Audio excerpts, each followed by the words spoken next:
People gathered in their masses to buy TP for their asses.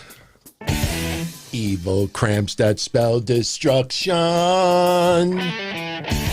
Diarrhea in production. Drop those drawers and spread those buttocks. Crap the floor, who gives a fuck? What's up, everybody? Let's do this, shall we?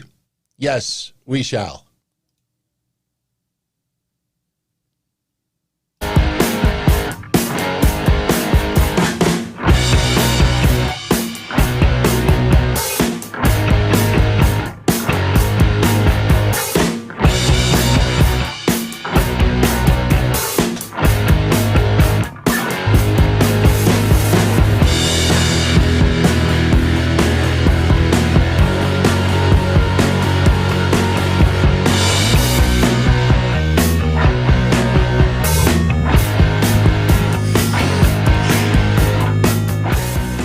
Good evening, everybody.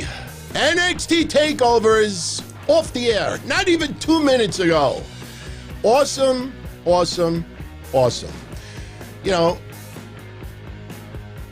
anybody that follows Wednesday Night Wrestling, especially NXT on a weekly basis, you follow the careers of a lot of these wrestlers week after week after week after week after week, you know how big these takeovers come across.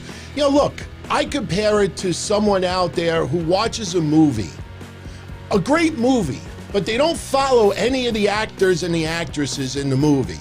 And the movie may be great, but because you really don't focus or identify on one particular person, you know, you don't really get into the movie like a lot of others out there. And, you know, I have to do this. Shout out to everybody out there who said they checked out the Triple H interview with Ryan Satin, and Triple H said that Karrion Kross's return is imminent, but yet we're all shocked and surprised. I don't know, maybe they thought Sting was going to show up when they saw the Vulture.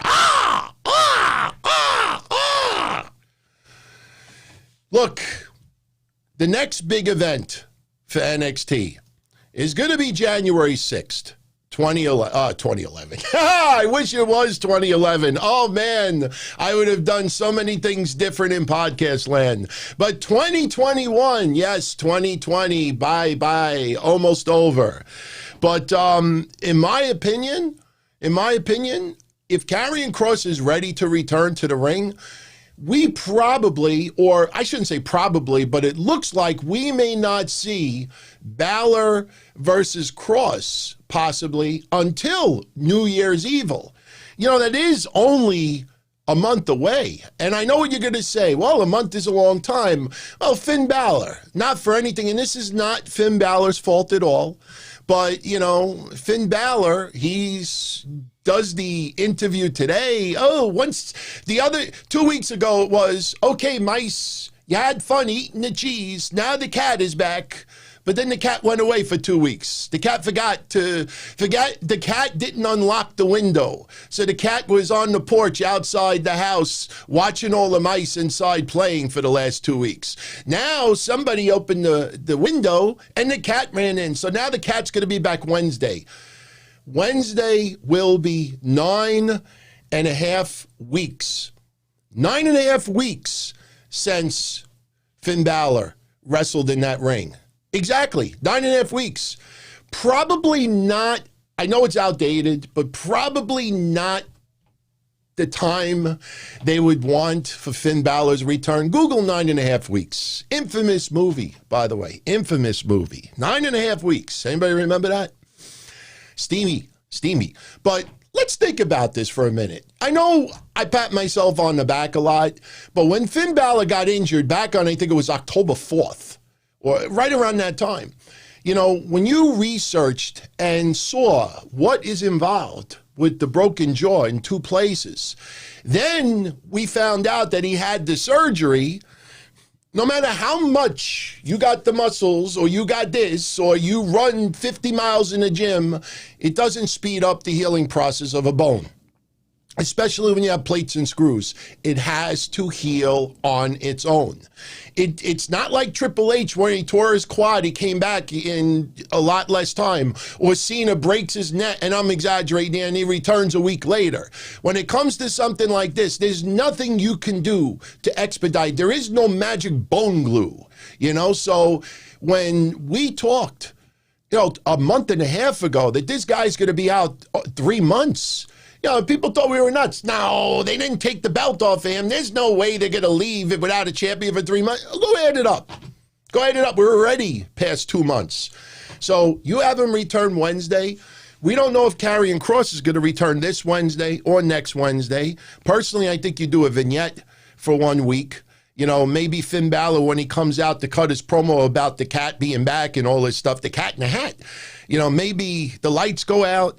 The Vulture goes on the screen, TikTok, maybe Karrion Kross confronts him. The following week, something happens. They make the match January 6th, the week after the contract signing, the final week before, maybe a little bit of a pull apart. There you go. Plain and simple. I'm trying to get energy for tonight. I'm tired. I was out yesterday until about 1 o'clock in the morning. I didn't go to sleep until almost 3. This morning I got up early and I decided to veg out all day. I did a Q&A, blah, blah, blah, on Patreon earlier. And before you do it, it was shit, shower, shave. And I'm right here. NXT Takeover is in the books. Thank you, Cleric of Chaos. I had a feeling, seriously, I had a feeling that tonight's NXT Takeover review was going to be fire. I'm never happy. I'm never proud of what I do. I know some episodes, lately some of the back and forth with Mish. By the way, shout out to Mish. We didn't talk this weekend, so I didn't know if he was coming on. But tomorrow night, Mish will be joining me for Breakfast Soup Raw. And I will give Mish the floor while I probably go take a leak or get something to drink. And he can comment a little bit about NXT. But, you know, like I said, I'm never content with what I do. And I'll never be professional. And I'll never be, you know, politically correct. I have changed my views over the years. But one thing is for certain, we have fun. And that's what it's about. We have fun. We all talk about wrestling. And thank you, Smoking Hydro. I really appreciate it. I try my hardest. You know I could always do better. And by the way, you would think, you know, I calling myself lazy. Some people like, DT, all right, yeah, I know you're trying to get like praise from people, but, you know, calling yourself lazy is not one of them. I finally got off of my lazy fat ass and I started putting timestamps on the clips. So Friday was the first episode that I truly did timestamps. And I got news for you. For all of the future episodes, whether it's pay-per-view recaps, Mondays, Wednesdays, Fridays, doing timestamps is really going to organize the show. Because when you know that you want to cover a topic and you put a timestamp on it, it's not, let's talk about it for a minute, get sidetracked for 10 minutes, and then get back to that conversation. So it's really going to organize the shows. And tonight will be a good example because when we get into match by match by match, it's all time-stamped beautifully. So we already talked about New Year's Evil, which is going to be interesting. We'll see if Karrion Kross versus Finn Balor is a match on New Year's Evil. By the way, you know, I doubt WWE will ever put these on sale because they're too big. But seriously, everybody, I know we don't have like big rooms. I mean, I got a big room in here, but not big enough.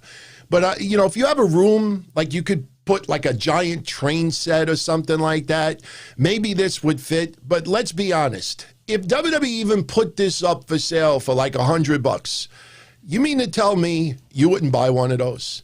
Seriously. I mean, look at that replica model of WarGames. Come on, man. If WWE put that up for sale for like $100, maybe even $150, if I had a place to do this, Neil, I wrote you directly earlier. You know the answer already. Wednesday, I forgot to announce the winners of the Shinsuke Nakamura signed photos. I said I was going to do it first thing Friday on the show. I forgot again. I got the photos staring right at me. Tomorrow night, Monday night, right at the beginning of the show, I will announce the two winners. And then on Wednesday, right at the beginning of the show, it's going to be right on my screen, so I will not forget.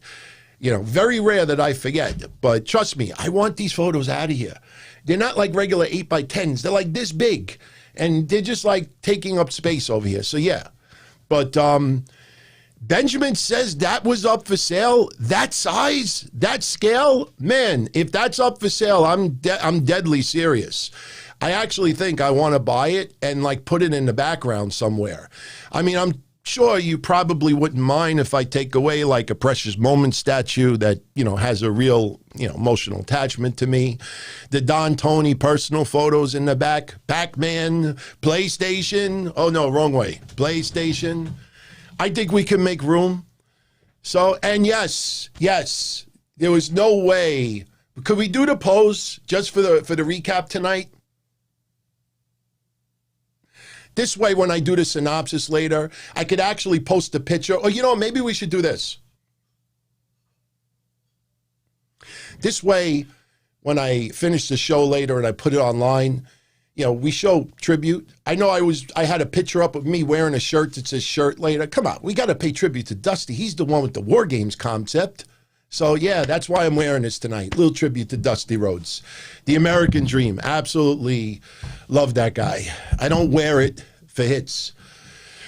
Okay. Prince Albert says the replica costs $94.99 on Ringside Collectibles. Now, Prince, is it that size? Is it that size? That's the whole important thing about this. I want something big. I want something that scale. Don't give me one that's like this big, you know, where I got to put, well, I can't use that joke anymore. I know Jim Cornette used to use this term a long time, but, you know, I quit while I'm ahead. Quit while I'm ahead. All right, Sterling says it will be that size. That's it. You convinced me. I will definitely be buying one of them.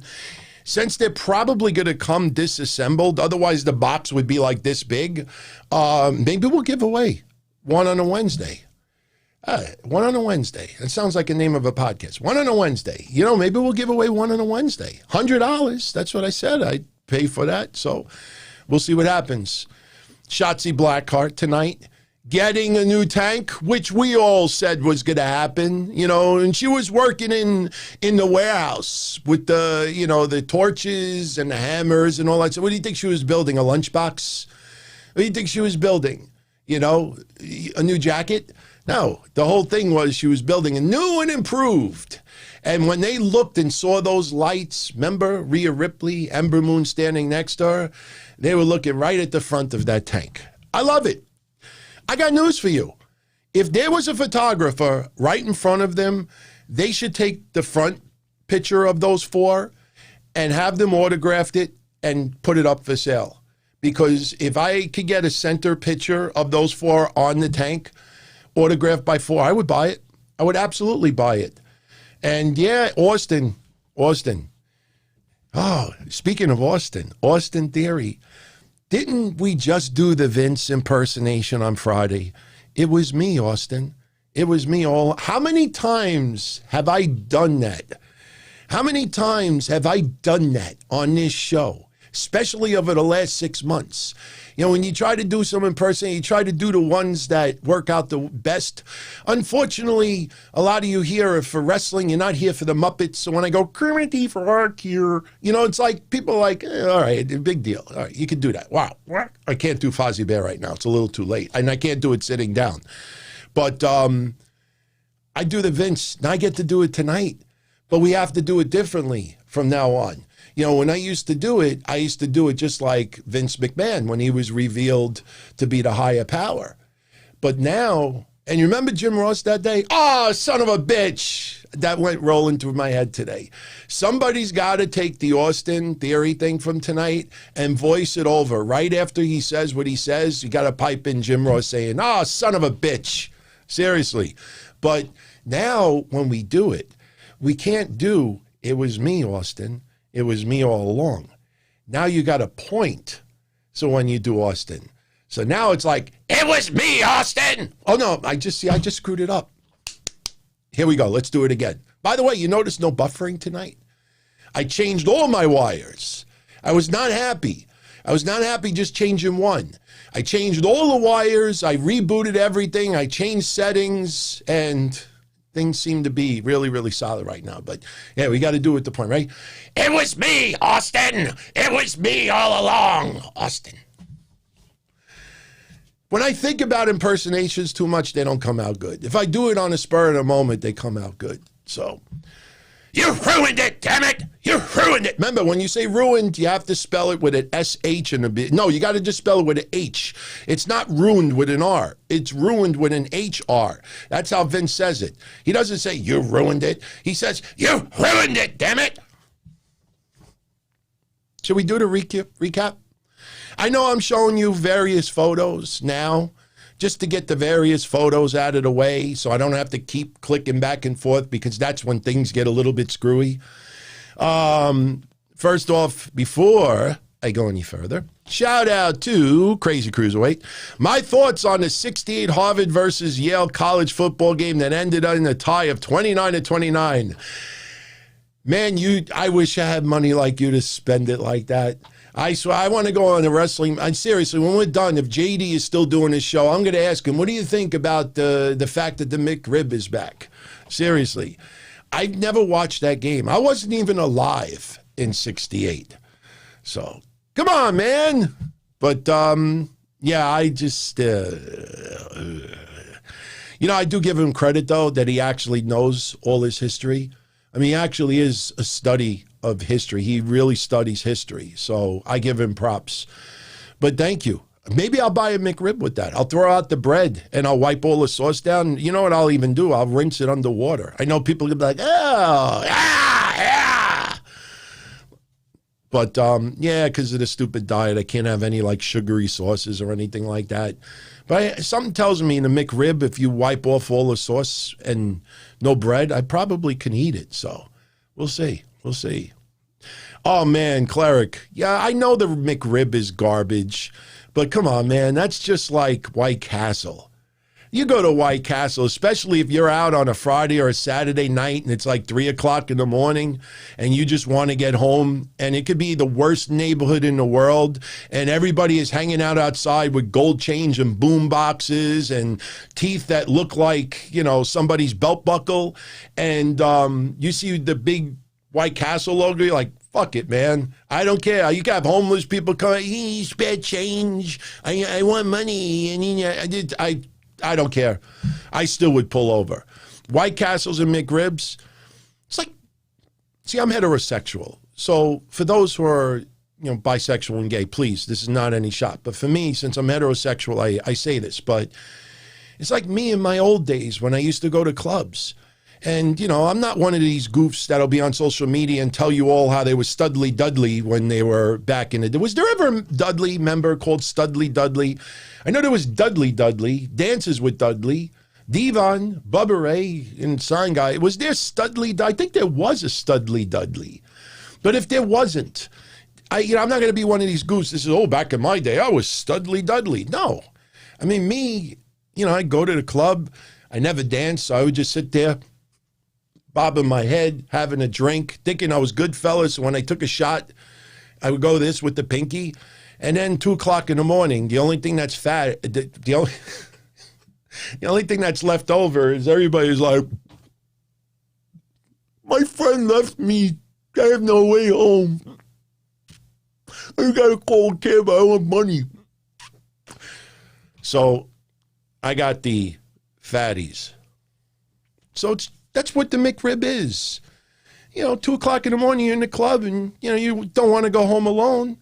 The only thing you hope is she drank enough that the following week she don't recognize you. Because when it's 3 o'clock in the morning and a little bit desperate, it's like people back in the day, they call it 976 numbers because they're lonely. Or because they haven't dated someone in a while, they take out the black book and the psycho people that they used to date, that it's all worn off because it's been so far. Now you look at the name, you're like, I wonder what so-and-so is doing. And then you get in the mood, and then you realize you made a huge mistake. That's the same thing with the McRib and White Castle. So anyway, what do I even put in the timestamp for that? What do I even put? DT talking about McRib, rats, and White Castle. Anyway, Johnny Gargano warned us tonight that we were going to get a whole bunch of those scream things because he posted this on Twitter. This was before Takeover. We should have listened to him because he had like 10 of them. I mean, now we know where the members of Retribution have been, other than the 6. I mean, look, tonight's pay-per-view, there was some decisions that were a little bit questionable. Don't get me wrong. I said on Friday I wanted Dexter Lumis to win, but Cameron Grimes has been looked at as a joke on this. And, Cameron Grimes, he's actually grown on me a little bit. And, you want to play off. He's running away. He's scared, and Lumis is mocking him, and he's afraid, and he's creeped out, and he's running, and he's scared, and he's peeing his pants, and he's freaked out, and he's falling on the floor. The storyline probably should have been that he finally overcame the boogeyman. I mean, that's what it felt like, but they had Dexter Lumis go out on top, which I've said it all along. I've said it all along. Dexter Lumis is my favorite. So him winning tonight, hey, but for character development, I kind of wish that Cameron Grimes would have won tonight. I know that's kind of weird to say. It's almost like if you're a Met fan, you don't ever say, I really wanted the Mets to win tonight, but I kind of felt bad for the Braves pitcher, No, you want your favorites to win, period. But I have to look at it on the opposite side. Smoking Hydro disagrees. I respect that. I absolutely, we could disagree in our choices. Like I said, I would have preferred a Dexter Lumis to win, but the overall storyline was a little weird. You look at Leon Ruff. Okay, they did what they did, but, Gargano needed 18 members of Retribution to take everybody out. I don't understand. If you could have 18 people on the Scream outfits, why didn't you have 18 pipes? We only have one pipe. We have 18. So, everybody put their number in the hat, and whoever grabs the number, Austin, you win, you get the pipe. I mean, if they're all coming out there to help you, what does it look like? That one person was smart enough, hey, I brought a pipe, and everybody else was like, bring nothing. I brought nothing. I got nothing. It's like a little goofy, man. But Leon Ruff loses the North American Championship. Gargano is now the first ever 3-time North American champion. Timothy Thatcher, look, I've talked about it week after week after week.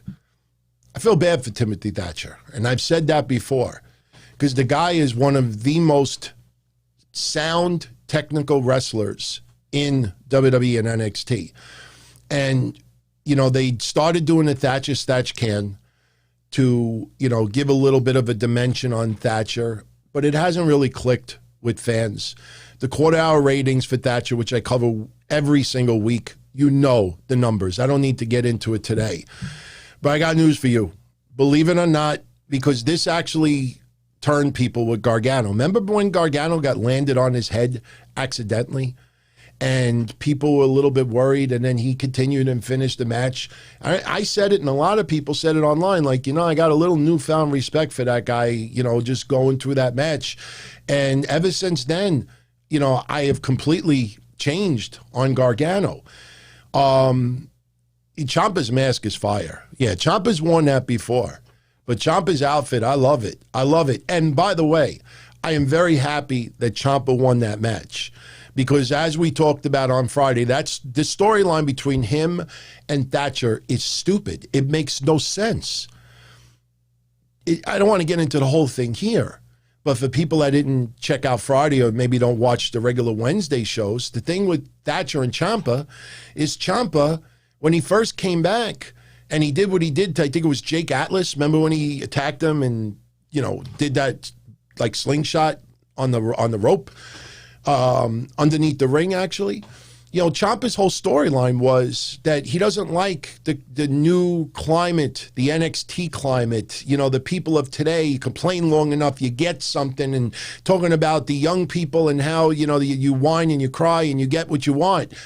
And he was talking about how he's the last of the dying breed. He's old school and this and that. And he wants to take care of the toxic climate in the locker room. Well, Timothy Thatcher is not one of those people. Timothy Thatcher is old school. So the storyline made no sense from the beginning. You know? I mean, that's like saying, you know, I want to beat anybody up that has an earring in their nose that has, well, no, we're not going to go there. But like, I want to beat up someone who looks like Wayne's World. And then I go up with someone that looks like, I don't know, like an Italian goof, and I go after him instead. The storyline made no sense at all. But Ciampa getting the win. Now maybe they move on to bigger and better things. You know, are we going to get with Ciampa and Thatcher what we got with Gargano and Theory not too long ago? Remember, you see, I think a lot of people forgot about this little aspect. You remember Gargano having a match with Theory a while back, and Gargano was nodding, showing respect for Theory after that match? Tonight wasn't random. And again, you expose people online that don't watch NXT on a regular basis when they say they do, because they're like, oh, why did they throw Theory with Gargano? It makes no sense whatsoever. And these are the same people that said, oh, I really enjoyed the interview with Ryan Satin and Triple H, where Triple H said Karrion Kross is imminent to return. Pretty much ready to return. And they acted today all surprised. They see the vulture. Ah! He's coming back! Ah! And me, I love it. I don't need to tell you. You know how big I am of a Karrion Kross fan. But, I mean, come on, man. Oh. Bring it down a little bit. Bring it down a little bit. What other random... two other random photos. Tonight was filled with insane spots. And I will get into some of those spots when we get into match by match. But this spot with Io Shirai, now if you look at her feet, you know, there's a little bit of an extra platform that is the same. If you look on the top left-hand corner of the photo, that is the same platform they had where McAfee did his swanton bomb that seemed to go splat on the ring. But Io Shirai, and I agree, look, I agree. The one problem with Io Shirai's spot and the problem with McAfee's spot is if you pay attention to the people at the mat, you know, it's almost like a bad horror film where, you know, the monster enters the room. The monster enters the room, and instead of the person running out the door and going for help, the person just freezes, you know, and that's what they do in the ring. So Io Shirai climbs the top, and she's got a garbage can in hand. And what ends up happening, well, you know, if you go back and look at the big picture of it, she's standing there with the garbage can. You know, people are still brawling. Rhea Ripley's not looking at her. She's going at her with Raquel Gonzalez.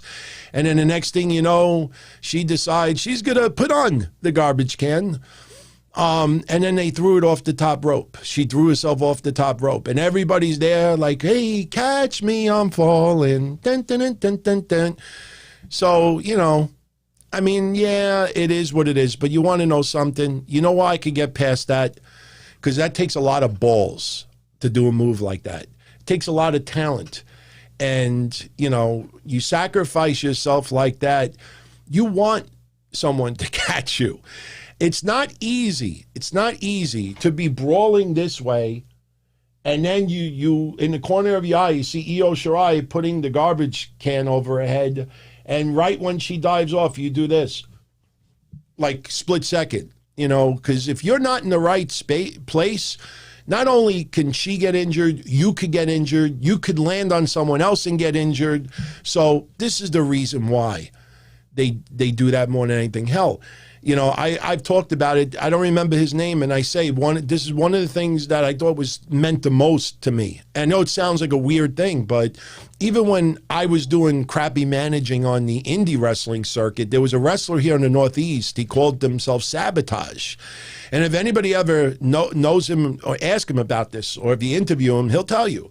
And he was pretty up and coming. I don't know what ever happened to him, but one thing that he said for the 2 years that I was with that promotion, he said to me, he goes, I absolutely love how you catch me when I dive off the rope. He would say to me, I feel like I'm falling into, like a baby falling into his mama's arms, because for some reason I just had that knack. And one day, and maybe I'll do it next week, I'll post one video clip of him diving off the top rope onto 5 or 6 people, and you'll see me looking in the corner of my eye, like doing something else, and then at the very last minute, I'd be like this.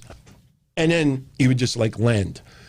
And I thought that was one of the nicest compliments that I ever got, you know, doing that stuff, because people, I wasn't good. People used to put me down all the time.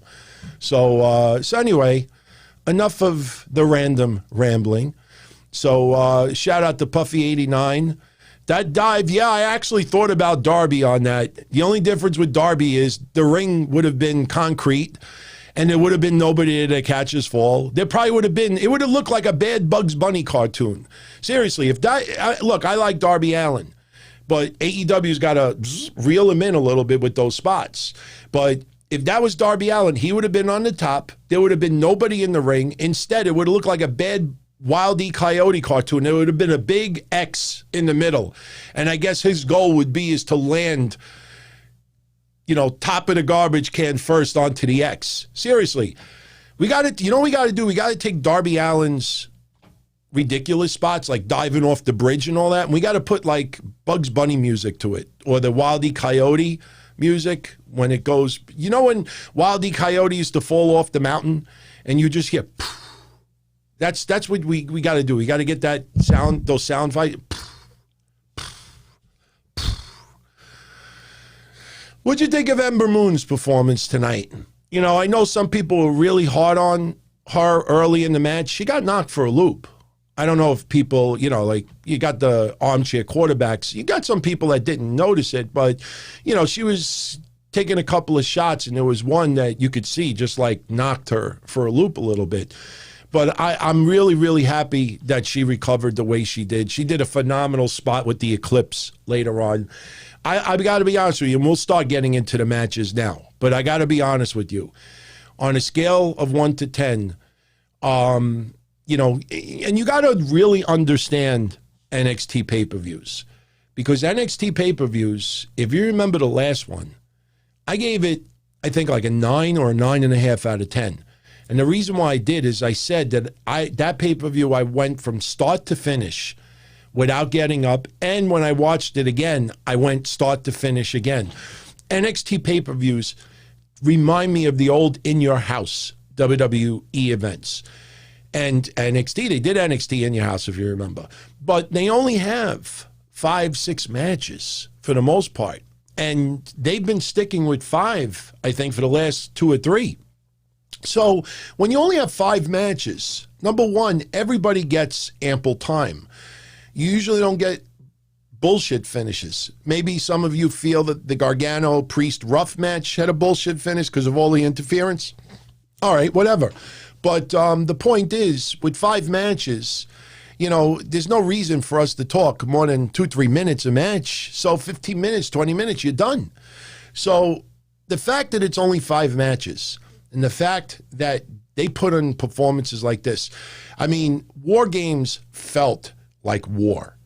Plus, you know, you add, you know, Black Sabbath's music, you add, you know, all the special effects, the lighting, the cage setup, and, you know, even the announcer. I mean, just everything felt important. It felt like war. It didn't feel like random people in the cage just fighting. I gave this pay-per-view a 9 out of a 10. I absolutely loved it. The strap match was kind of but the whole storyline has been kind of But outside of the strap match, I mean, even Ruff, Priest, and Gargano, it told a story. It was a three-way dance. It was a triple threat match. There is no disqualifications. So why wouldn't you take advantage of that? So I gave it a 9. I gave it a solid 9, or, I think it deserves it. But, Ken agrees. Look, for the casual wrestling fan, they'll watch this, and because they're not invested with a lot of the characters, they don't feel it as much. Raquel Gonzalez, remember that name, because you've heard me put her over for the last couple of months, and I have been saying that I think Raquel Gonzalez is the breakout star of 2020. Seriously. I absolutely, and I've been saying a while, she reminds me of Cross of China and Sonya Deville. And I've been saying that for a hell of a long time, like a China meets Sonya Deville. I absolutely am really enjoying Raquel Gonzalez. And you saw on WarGames how important her role is, because she got the win. And all of her, power moves, my God, she looks fire right now. Shotzi Blackheart is almost like the older demographic of Bayley. If you followed me on the other shows, she's got that Bayley type love. We don't have live fans really there, like Bayley had when they would serenade her and everything. The difference with Shotzi Blackheart is she attracts more of the older, single, like that demographic on top of young people and kids and everything like that. So, yeah, she's got it. And then, look, Ember Moon, they obviously haven't been able to utilize her the way that they tried to set it up. I thought she did a fine job tonight. Dakota Kai, I mean, my God, it's easy for us to sit at home when we're expending no energy. I mean, the only energy that we're really expending is our wrist when we go like this. Or the people that need attention for every little fart. Did you see? She's got pink fingernails. Why am I bone cracking on it? Do you hear that? Crack, crack, crack, crack. But Dakota Kai took a beating for like 20 minutes. Took a beating. And that girl, even though she's small in stature, she's got tons of energy. And she helped, get some of the other talents over. Pete Dunne is a monster. Pete Dunne is a monster. We talked recently. I will have no problem if in some part of 2021 Pete Dunne is the NXT heavyweight champion. I'm really enjoying Pete Dunne's work. Kyle O'Reilly reminds me of Chris Benoit. I've said it before, but especially tonight, Kyle O'Reilly is a fucking machine also. And I think that's the first curse I might have said tonight. Maybe not. He is a machine. Kyle O'Reilly is all. Honestly, did anybody not impress tonight? I mean, we get into match by match, and, I got to mention this because I feel bad. I kind of got sidetracked earlier. Look at this guy's ear. This guy got nailed with a knee right in the ear. And then later in the match, it looked like that he got it in the nose as well. And this guy roughed it out, had a decent match, ended up losing. I'm telling you, that guy, I've said it so many times before, that guy, they got to figure it out. They will. But that guy is one tough son of a bitch. And he had a very physical match with Ciampa tonight. I mean, you look at Ciampa and Thatcher's physicality. You look at the story that was played with Ruff, Gargano, and Priest, and my God, even if you didn't like all the druids, whatever you want to call them, coming out to help Gargano, what about Priest, man? Priest is moving around like he's 115 pounds. He dove onto one set of the Retribution, Scream Retribution members, or whatever they were.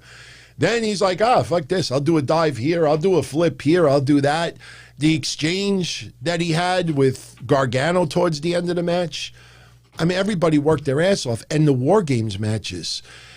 If you force me to the fire and say, DT, give me one thing that you didn't like about tonight, I would go with the Dexter Lumis Cameron Grimes match falling a little bit flat, but even the way the straps were used the right way. But if you want me to complain about anything, and a lot of you are going to disagree with me on this, I know it already, but McAfee took a beating also.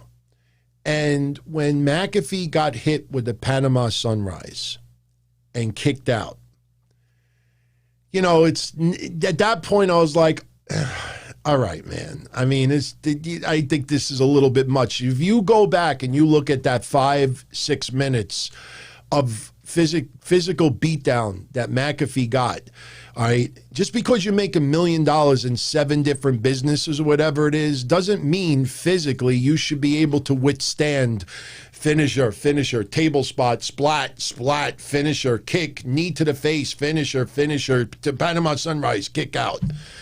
So I thought that was a little bit much. But again, if that's all I could complain about, this pay-per-view definitely deserves to be ranked a 9 out of 10. So anyway, with that said, we talked about Cross. We talked about New Year's Evil. That's going to be very interesting.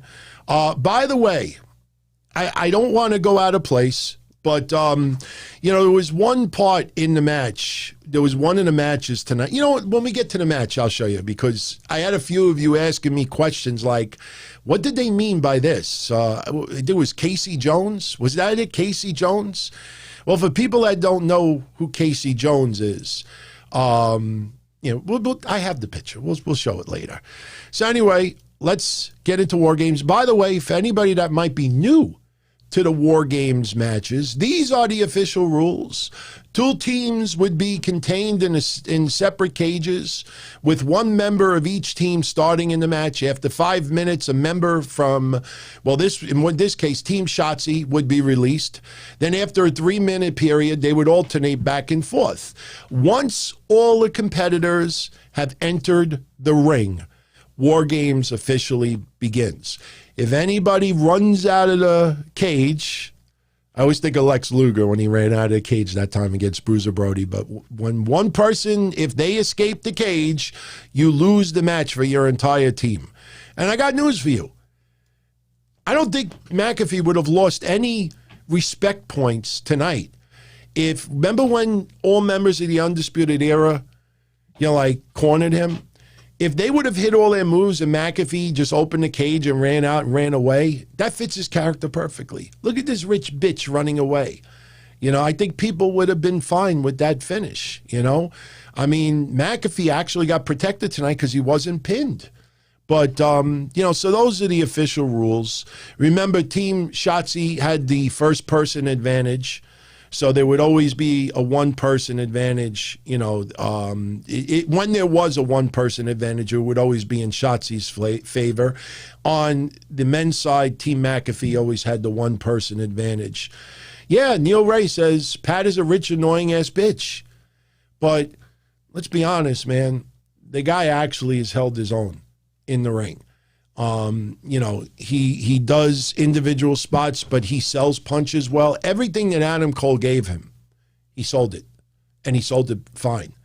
It wasn't that he was afraid to put his face anywhere near Adam Cole's knees, or you go back and you look, even the stuff that Roderick Strong did to McAfee. And remember, 6 months ago, I was like, McAfee, seriously, I would have vomited on this show. People with a super chat would be enough. He's going to puke. He's going to puke. I would have puked. There's nothing about McAfee that I liked. And I had enough of you out there like, give the guy a chance. Give the guy a chance. Give the guy a chance. I went in with an open mind in his match with Adam Cole, and he knocked it out of the park. So McAfee on NXT, in my opinion, is better than McAfee not on NXT. So he did fine tonight. Yeah, he sold the bicycle knee. Oh, man. The guy, like I said, you look at it close. That guy, I got news for you. I know some people in wrestling probably aren't thrilled at Pat McAfee getting this type of a position. But something tells me the NXT locker room, the Undisputed Era especially, I think all of those people in NXT have an absolute large amount of respect for Pat McAfee. I think Pat McAfee is accepted. And he's taken no shortcuts.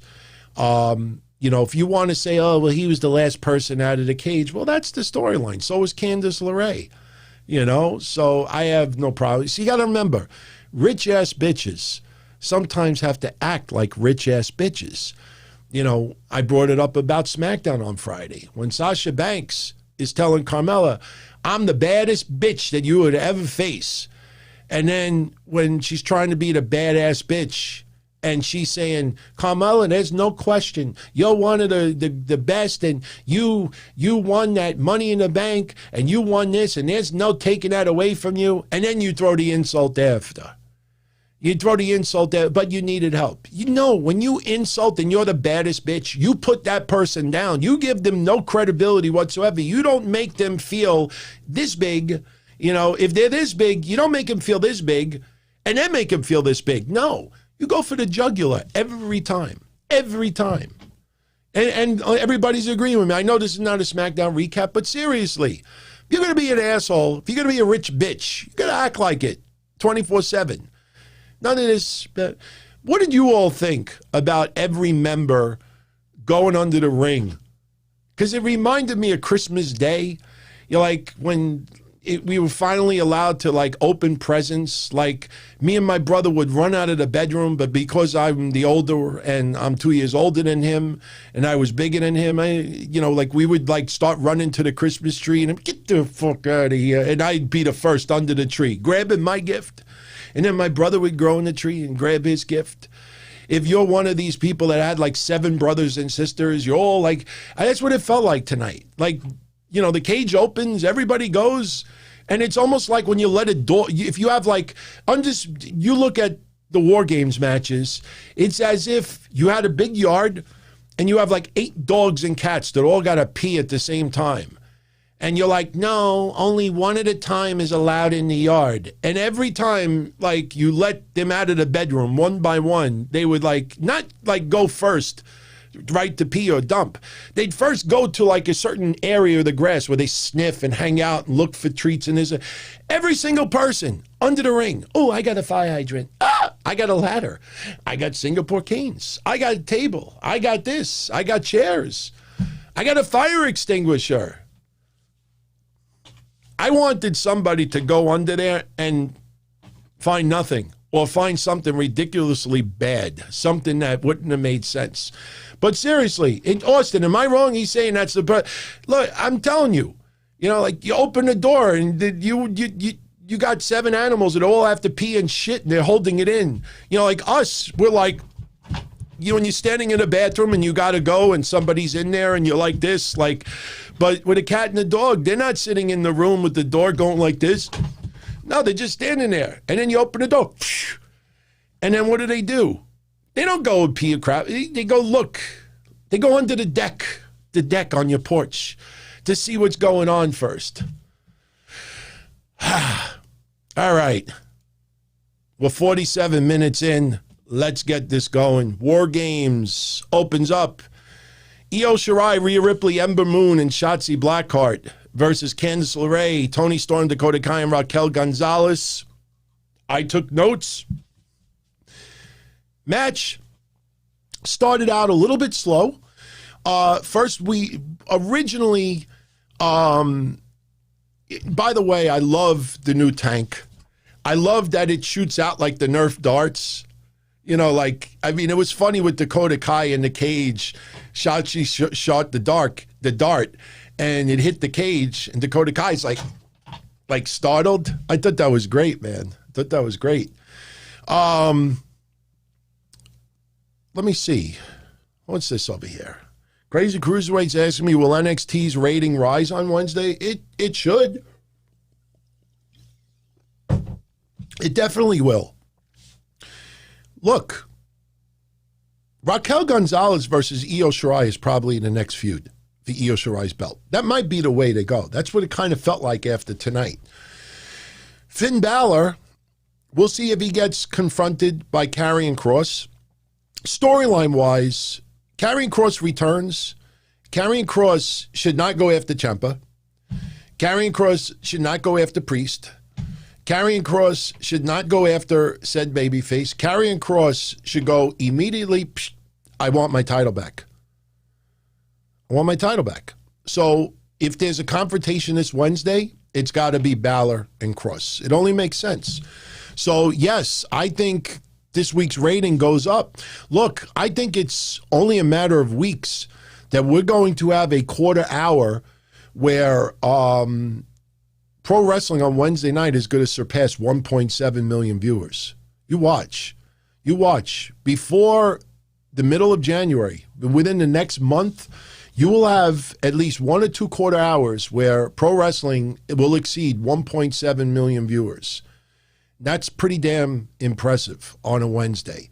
You know, these goofs out there that don't understand how Nielsen boxes work, you know, no, you don't have 2 boxes in your house. No, I can't put one on AEW and the other one in NXT. That's not the way it works. People out there think they know. They don't know. And as Craig Deliverance says, yeah. People on audio only are like, what is he talking about? Yeah. So you know what? For the rest of the night, when we get into a really good point, we'll go back to Craig and go, yeah. Right? Yeah. So we get Dakota Kai and Ember Moon opening up the match tonight. You know, people need to understand, WarGames matches last 45 minutes to an hour. You know, when you have a Royal Rumble match, oh, Rick Martel's been in there 55 minutes. Bob Backlund has been in there 53 minutes. Rey Mysterio's been in there an hour. Ric Flair's been there 44 minutes of this and that. You know, when you have that many more people in the Royal Rumble, you could lay out on the corner. You could roll out of the ring. You could be like Roman Reigns a year or two. He just fell asleep by the announcer's table for 10 minutes. So when you see Ember Moon in the beginning and Dakota Kai kind of just like, you know, doing some stuff here and there and this and that, they got a motherfucking hour still to go. So when people out there, you know, just keep that in mind when not even 5 minutes into the match, you know, they're already bitching about it. Man, there was so many tweets and deletes tonight, man. I don't tweet during the pay-per-views. I just watch it, enjoy it, soak it in. I like taking my mental notes, but I do lurk and I do see what other people do. And I see, you know, I watch the usual suspects just bitch and complain. And then, you know, when the bitch and complain only leads to 4 likes, oh, I love it. Hey, now I feel good. So Ember Moon, Dakota Kai starting out a little bit slow. Shotzi Blackheart, she gets brought into the match and she grabs the toolbox and she shows up with a crowbar. Now, okay, all right, okay. If you want me to criticize about something else that I didn't like tonight, I didn't like the use of, it wasn't a sledgehammer, but it was like a big rubber mallet, the hammer. I mean, I know I have it in my toolbox. Like when you use a hammer, you're not supposed to like use like a regular hammer on certain types of nails because, you know, you could like damage the wood. So you use like a rubber mallet instead. And, you know, Rhea Ripley is wailing with this rubber mallet. I mean, if you wanted to criticize anything, you know, with Sting, you could have said, oh, here comes the plastic bat again, but it was more of just a prop. It's like if Triple H showed up on a show and he's got the sledgehammer in his hand. If he didn't use it, doesn't matter what it was. That's why I had no problem with Sting doing it. But you got Rhea Ripley with this rubber mallet wailing. And I mean, you break somebody's back. Trust me. You give me that rubber mallet. And it was a real rubber mallet because when she dropped it, you saw it bounce a little bit. But, you know, there's some weapons that, you know, I don't know, man. In wrestling, there's so many different weapons that you can use that, you know, you could suspend disbelief. When you use something like that, you know, why don't you just use a chainsaw while you're at it? You know what I mean? Like, that was the only thing. The cricket bats were fun. I like the cricket bats. You know what? I could bring it up right now. I could bring it up right now. I know it's a little out of place, but let me just show you for people out there that were wondering what Wade Barrett was talking about with Casey Jones and the cricket bats. There is Casey Jones of the Teenage Mutant Ninja Turtles. And Casey Jones, one of his infamous weapons was the cricket paddle. The cricket bat. So that's who Casey Jones was. Some people thought it was some legendary cricket player. That's why they were questioning the reference.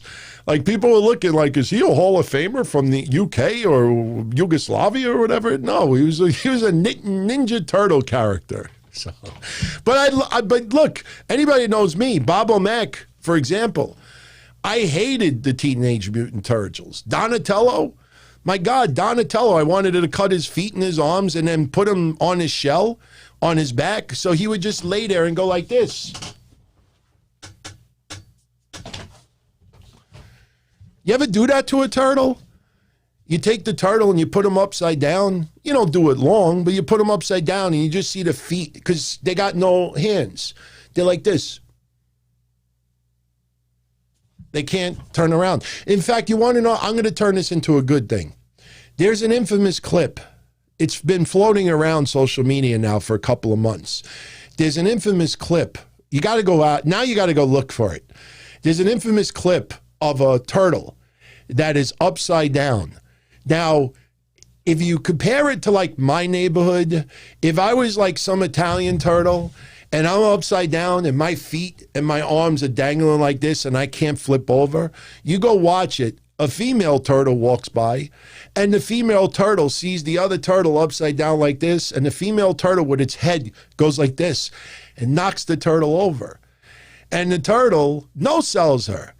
I'd be over there and I'd be like, you know, carpet munching. I don't know if turtles carpet munch, but I would have been carpet munching as a thank you in return. The turtle gets flipped over, he walks away. You got to go check it out. I'm telling you, it's a really cool video. It's a really cool video. Who likes turtles over here? Who likes turtles? Craig Deliverance. Yeah. He likes turtles. I like turtles, man. You know, this true story. Very quickly, true story.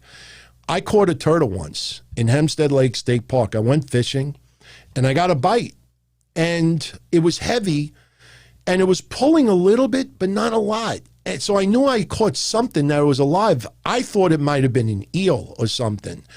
And I might even have footage on one of my old camcorder tapes, and I'm not kidding. You challenge me, I'll post it. And I reeled it in, and it was heavy. And when it came up to shore, I saw it was a turtle. Turtle was about this big, and I see the hook was around like the mouth area, just like slightly, and he's like this. And we were just afraid. I'm not going to lie. I was afraid because I think there's like snap turtles. I don't know like what turtles are friendly or not. So all I did was I cut the line as close as possible and I let him go. He went back under the water and he had still the hook and a piece of the line with it. I don't know what ever happened to him. So maybe one day somebody stopped by and pulled it. Can I do the angry Italian turtle accent? You know, I could do like, you know, I've fallen and I can't get up. What's the Italian turtle accent? I've never done it. The fuck is going on here? I can't fucking move. So, you know, I have no socks on right now, but I'm not gonna, I can't fucking move right. Can you see it? I can't move right now. I have legit, by the way, I got legit Adidas shorts on. So I don't want anybody to think that I'm not wearing shorts. By the way, if you're enjoying the show, if it's a good vibe, I appreciate if you give it a thumbs up. If you don't like the show, give it a thumbs down. So, all right, let's get back to the match. So we have Shotzi Blackheart, Ember Moon beaten down on Dakota Kai. I follow Brian Alvarez. He's one of the few people that I didn't unfollow. I explained on 2 other shows, I unfollowed like 200 people recently. Nothing personal. It's not that I don't dislike people. But when there's so much negativity on their pages, I muted a lot of people last year. And I thought about it. I'm like, if I don't see any of their threads and they're muted anyway, why am I following them? You know what I mean? Like, yeah, I have friends in my personal life. We don't follow each other. A definition of a friendship should not be based if somebody follows you on social media or not. My fiance followed me, and I blocked her. because you know what some creepy people do. I don't know if you're aware of this. Some creepy people on social media, you could hide it on Facebook. You can't hide it on Twitter. Some creepy people will go on your Twitter profile and they'll see who you follow. And then they start following those people. And about maybe like 4 or 5 years ago, it's nobody that you all know, but 4 or 5 years ago, I was following a couple of friends of mine, and I was following my niece. And my niece is, well, she was, what, 14 at the time? I was following my niece, and then I saw 2 people that follow my shows started following her. I'm like, man, that is fucking creepy. But I didn't say nothing. What am I going to say?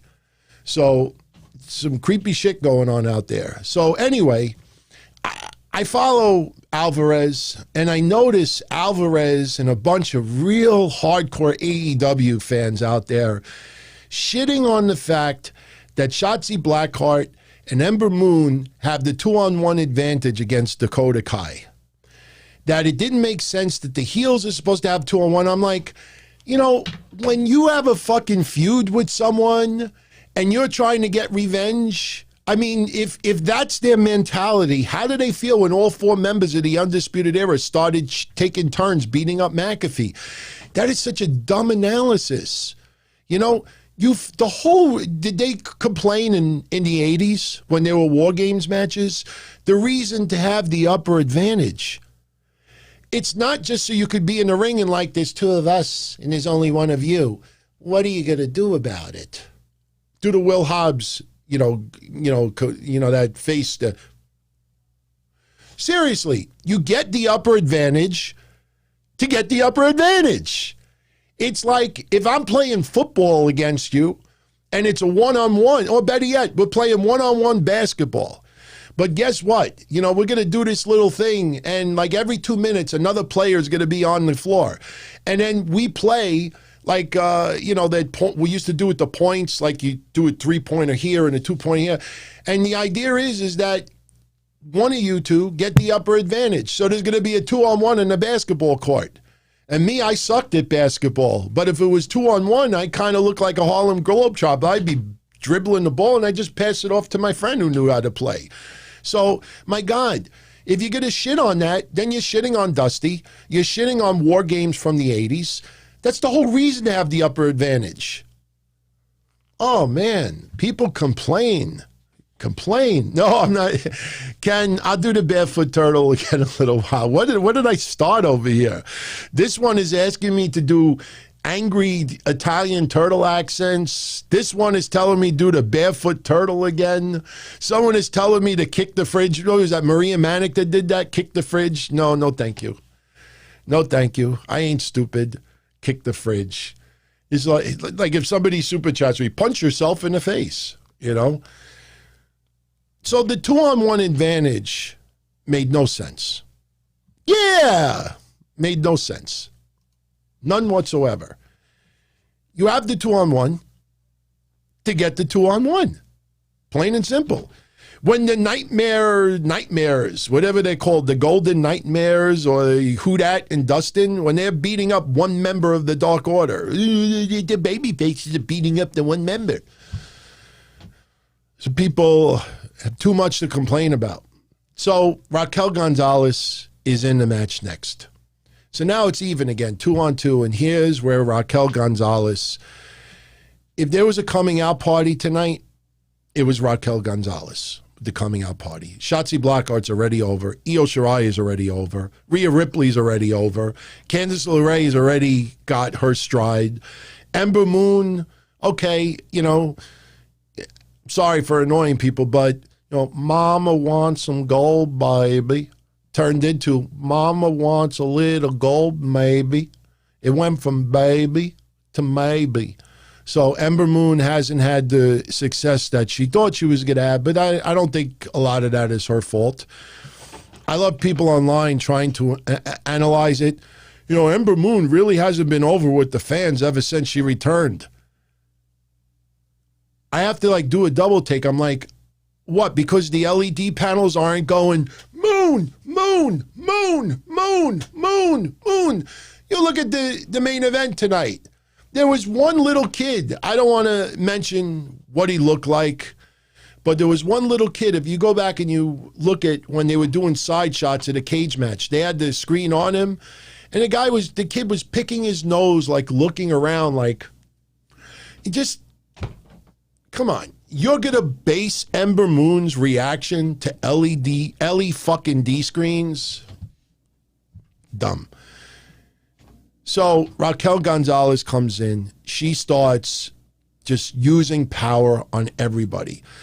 She picked up Dakota Kai at one point, like as a fireman's carry, and was using Dakota Kai as like a weapon. She was like, do you remember Barely Legal when Terry Funk won heavyweight title? It was Terry Funk, Sandman, and Stevie Richards. Remember that three-way? And you remember when Terry Funk had the ladder around his shoulders and he started just spinning around and just hitting people with the ladder? It wasn't as errant as that, but that's what Dakota Kai was doing. She had, Raquel Gonzalez, she had Dakota Kai on her shoulders. She's going like this. And as she did that, Dakota Kai's legs would wail Shotzi Blackheart, would wail Ember Moon. Yeah, that was a good triple threat. So we have them brawling. Toni Storm enters the ring next. Toni Storm, Rhea Ripley going at it a little bit. Toni Storm brought in kendo sticks.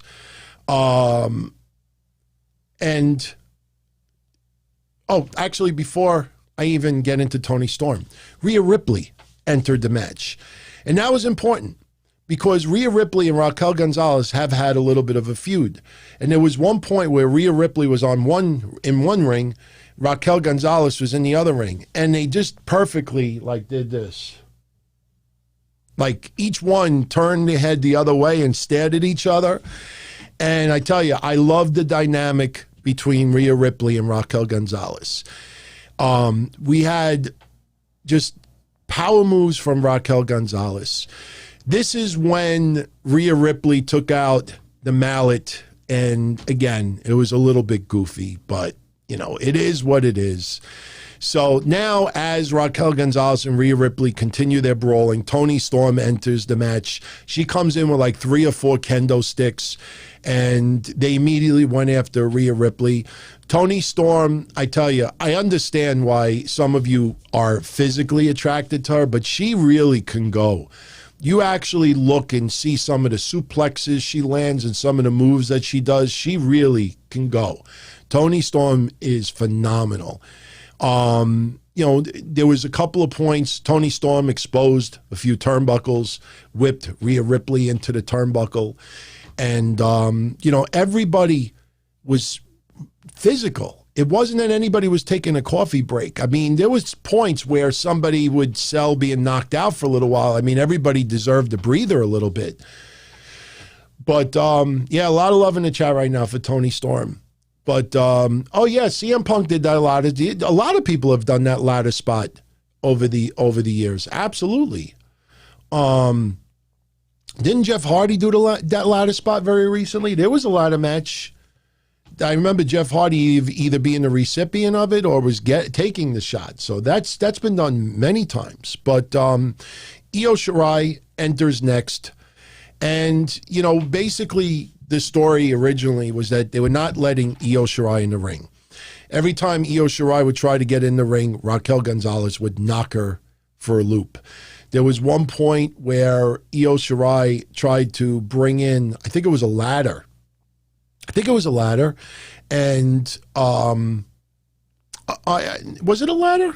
Yeah, she tried to push the ladder into the ring, and Raquel Gonzalez just hit her backwards, and she went really hard into the barricade.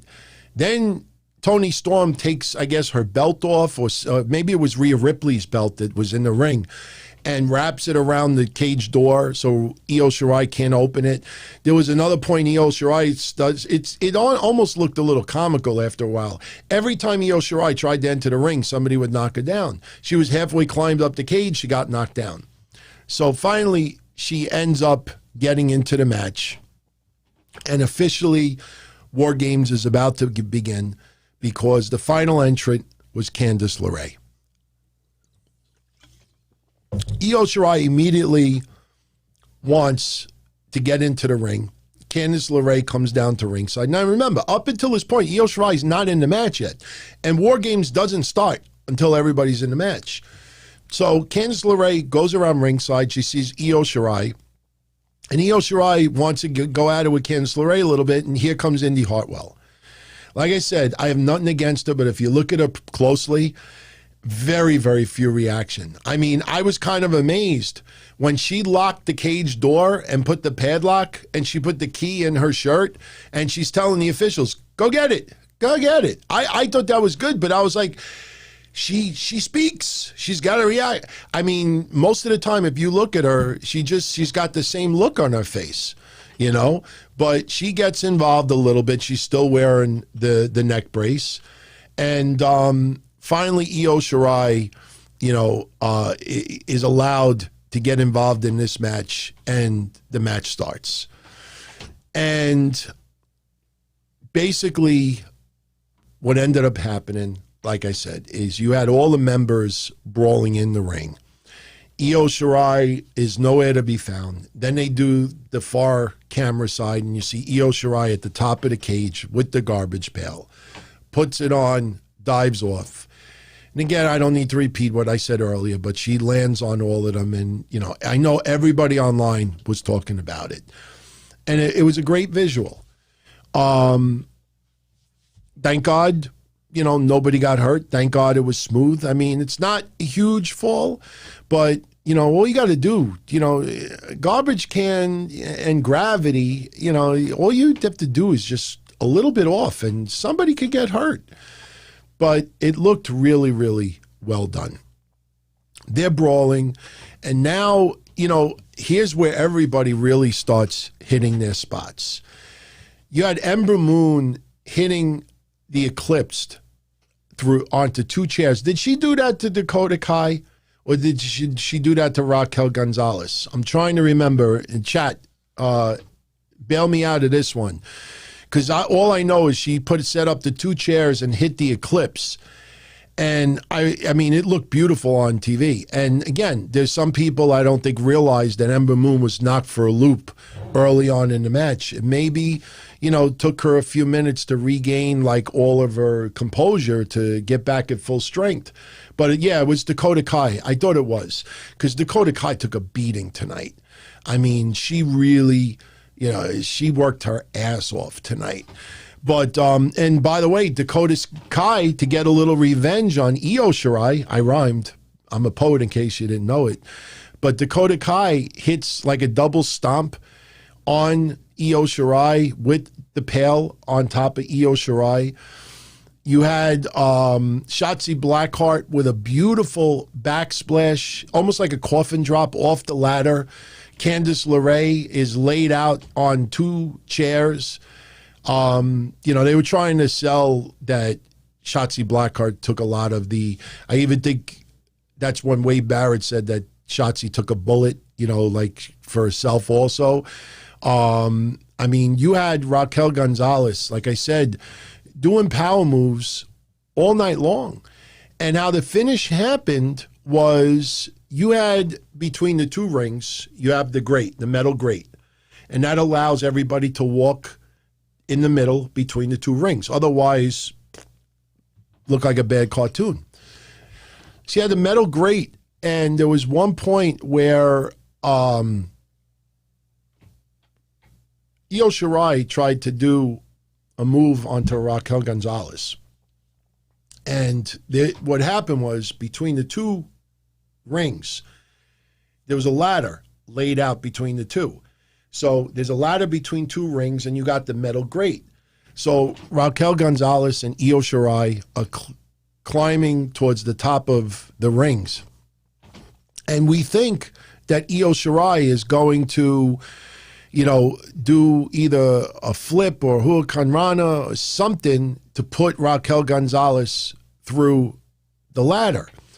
But as Io Shirai tried to execute it, Raquel Gonzalez held on. And that takes a hell of a lot of strength. And Raquel Gonzalez basically picked up Io Shirai and with one arm did a single arm powerbomb of Io Shirai through the ladder. and gets the win. So Raquel Gonzalez, like I said, everybody shined in this match, but Raquel Gonzalez, to me, this was her breaking out party. And I have a feeling they're going to go with Io Shirai versus Raquel Gonzalez next. And I think Raquel Gonzalez has earned it. We have been praising her for a while now, and she has clicked. And right now, for me, it's a very hard sell for me to change my mind that Raquel Gonzalez is the 2020. If you want to keep it one for men and one for women, okay, I'm fine with that. For me right now, Raquel Gonzalez is the 2020 breakout female of the year. If I would also say Shotzi Blackheart, but Shotzi Blackheart actually was pretty over last year as well.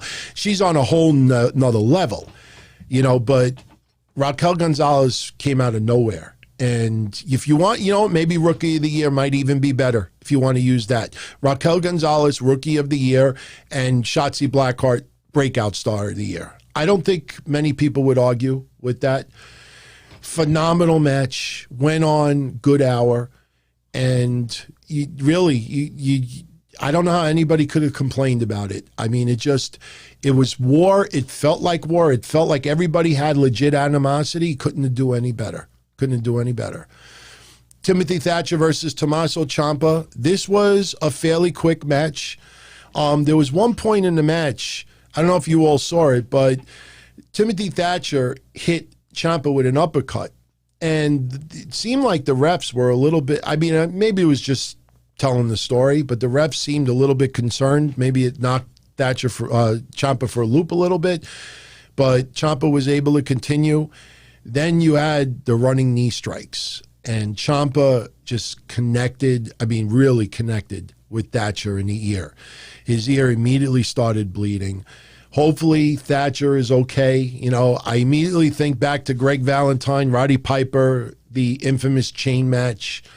But they just had an absolute flat-out brawl. I am really happy we didn't get any clusterfuck finishes. I'm really happy we didn't get any students showing up. Yeah, in storyline, you might say to yourself, how come the students didn't come out to observe the match, if you think about it? But they had a great match. As short as it was, they had a great match. But in the end, Ciampa hits the Willow's Bell for the win. And Ciampa, you know, we'll see where this feud goes from here. When I said earlier, is this going to be similar to Austin Theory and Gargano? I wonder if Ciampa is going to end up cutting a promo giving praise to Thatcher. I wonder. I wonder if they're going to show that sign of respect. I don't know. I actually was thinking to myself before, do you think Thatcher and Ciampa would be a good tag team?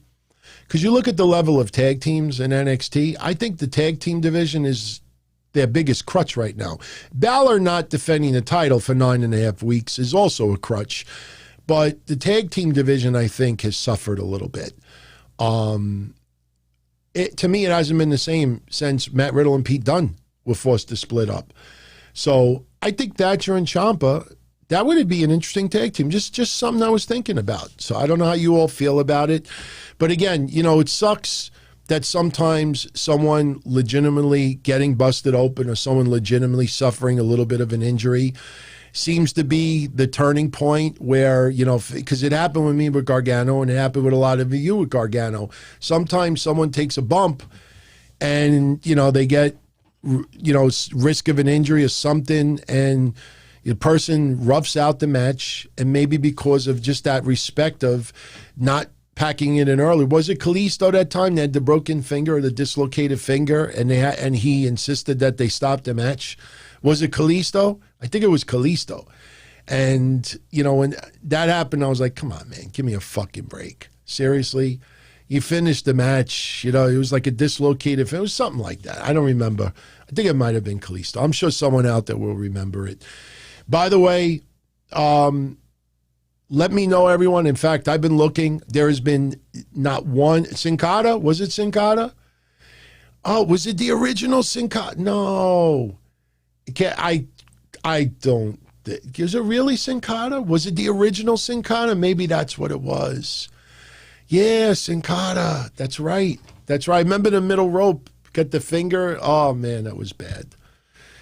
Yeah, Triple H wrestled with the torn quad. I mean, a lot of people have battled through injuries and finished the match. Sometimes a referee has to stop the match, obviously. You know, the one this year that I still can't figure out because what followed. Remember Mickie James? Remember when the referee called for the bell and Mickie James is like, they did nothing with Mickie James afterwards.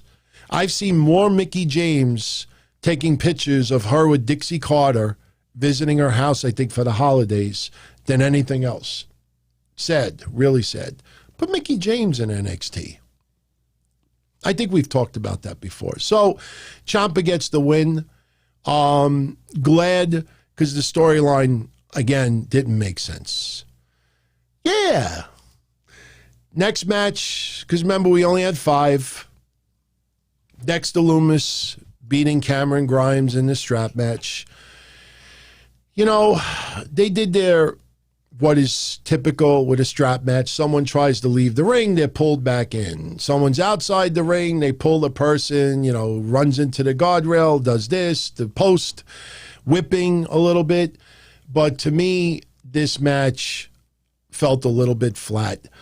You know, Grimes had a decent amount of offense, without a doubt. But I honestly, like I said, Dexter Lumis is my #1 favorite in NXT right now. So I don't want anybody to mix up what I've been saying.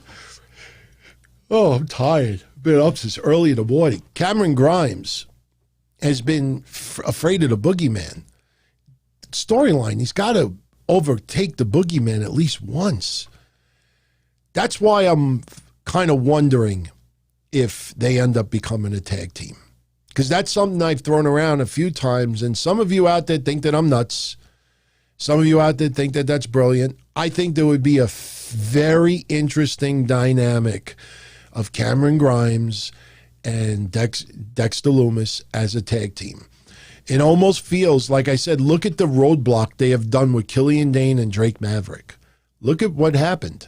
I mean, it almost feels like somebody in the back, then if it happens, somebody was like, yeah, you know, that oddball. Oh, wait a minute. What if we Dexter Lumis and Cameron Grimes? You know? So I'm wondering, maybe they do a bullshit tag tournament. They've been doing so many tournaments. Maybe they do a tag tournament and do like some random thing and it ends up pairing Lumis and Grimes as a tag team. That kind of reminds me a little bit of when Dexter Lumis wanted to tag with Velveteen Dream. If you look at storylines, didn't Dexter Lumis, you know, like, I don't know, they got to do something different with Dexter Lumis. It's a little too cartoony. That guy you should be scared shit of. And yes, his opponents are scared, but it comes off a little bit too comical. I love his artwork. One day I'm going to get one of his pieces of artwork. If he puts it up for sale, I'd like to put one in the back room. Seriously. I absolutely would love to put one in the background. And Lumis could talk a little bit. You know, before they took down the cameos, you know, somebody had sent me a cameo video, Dexter Lumis. And I was pretty impressed. I'm like, you know, the guy actually could talk, but, you know, the mystique about him is good right now. So I wouldn't make him talk. Don't think it's needed right now.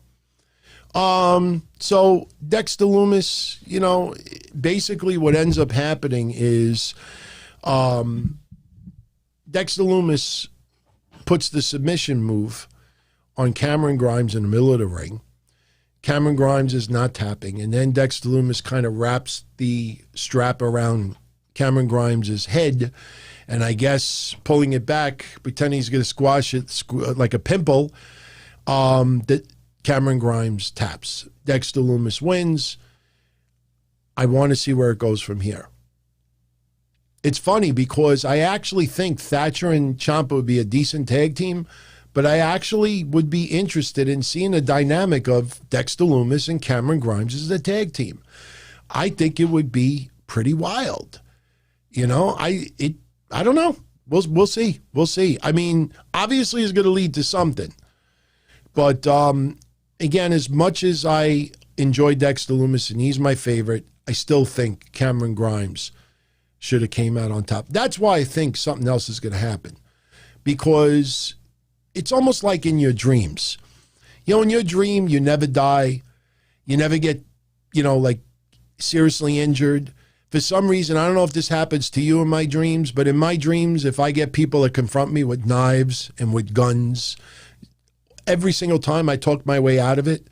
Like I always say, like, look, you know, why, you know, you got to risk going to jail and for 30 years for me, you know, and I always in my dreams always seem to have like the perfect answer and they put down the weapons and then everybody seems to get along. So, but in my dream, like whenever there's like a boogeyman, like you always wake up and you usually in the end, you end up surviving or on top. So I think something's going to continue with Dexter Lumis and Cameron Grimes. Cannot be any more matches against each other. I really think that is unnecessary. It never really popped the rating. The Haunted House match was the only one that popped the rating, and that was because of the Halloween Havoc theme. You know, everything else has fallen flat as far as ratings go. Austin Nance is saying he remembers when Lumis first appeared on NXT and they acted like they'd never seen him. Well, you know, I mean, you know, because they're trying to create a different dimension of himself, even though a lot of what he does is similar in impact. But, you know, that happens. That's happened for years and years and years. You know, I never seen this person before. My God, he's impressive. But he was on WCW TV for the last X amount of months. And even with a similar gimmick. I mean, Undertaker's a little different because, you know, trust me, when Mean Mark then became The Undertaker, there were not a lot of people, you know, people will tell you, oh, I knew, but there were a lot of people that did not put the two together and say, yeah, that's Mean Mark. So, anyway, right after this match is when we got the vignette of Karrion Kross making his return. You know, as I said before, you know, Triple H did that interview with Ryan Satin, which we talked a little bit about on Friday. But in that interview, Triple H said that Karrion Kross was returning. So it was not a shock for a lot of us out there. It was more putting an exclamation point. Like Triple H made the sentence, Karrion Kross is returning. But tonight, they replaced the period with an exclamation point. Karrion Kross is returning. And I think Karrion Kross versus Finn Balor is the only way to go. You don't need a storyline, you know, as far as like, you know, tournaments. You don't need tournaments. You don't need Finn Balor to go against one of the members of Team McAfee for interrupted. You just straight up, Karrion Kross wants his title back. That's it. Very easy. Sometimes simple storylines, less is more. You don't have to overthink this one. You don't have to have him win a tournament. He was stripped of the title because of injury. So William Regal needs to come out and award that rematch, or he gets, you know, return match, gets the opportunity to get the title back that he never lost, if you think about it. So looking forward to that. Next, we have Leon Ruff defending the NXT North American Championship against Johnny Gargano and Damian Priest. Basically, the story with this match is early on, you know, you got them brawling. Mostly it's Ruff towards Gargano, not really Damian Priest. But early in the match, the brawl goes outside the ring, and it's mostly Damian Priest and Gargano going at it. Leon Ruff wants to be part of the party. And Damian Priest is like, get away, you're not invited. And Leon Ruff tries to go for a dive, and Damian Priest catches him. And Damian Priest, he's like, what are you doing? And he puts Leon Ruff back down and basically telling Leon Ruff to stay out of it. Leon Ruff gets pissed and punches Damian Priest in the face. Well, that pisses off Damian Priest. Damian Priest picks up Leon Ruff and does the razor's edge. And when he does the razor's edge, he throws Leon Ruff through a barricade and the plexiglass. And if you looked at it, there was no bottom support. So that's why it collapsed like this. But they sold it that Damian Priest felt bad as far as what happened, and they teased that Leon Ruff could not continue. So he went to the back. So the announcers were trying to sell that it was Gargano versus Priest for the rest of the way.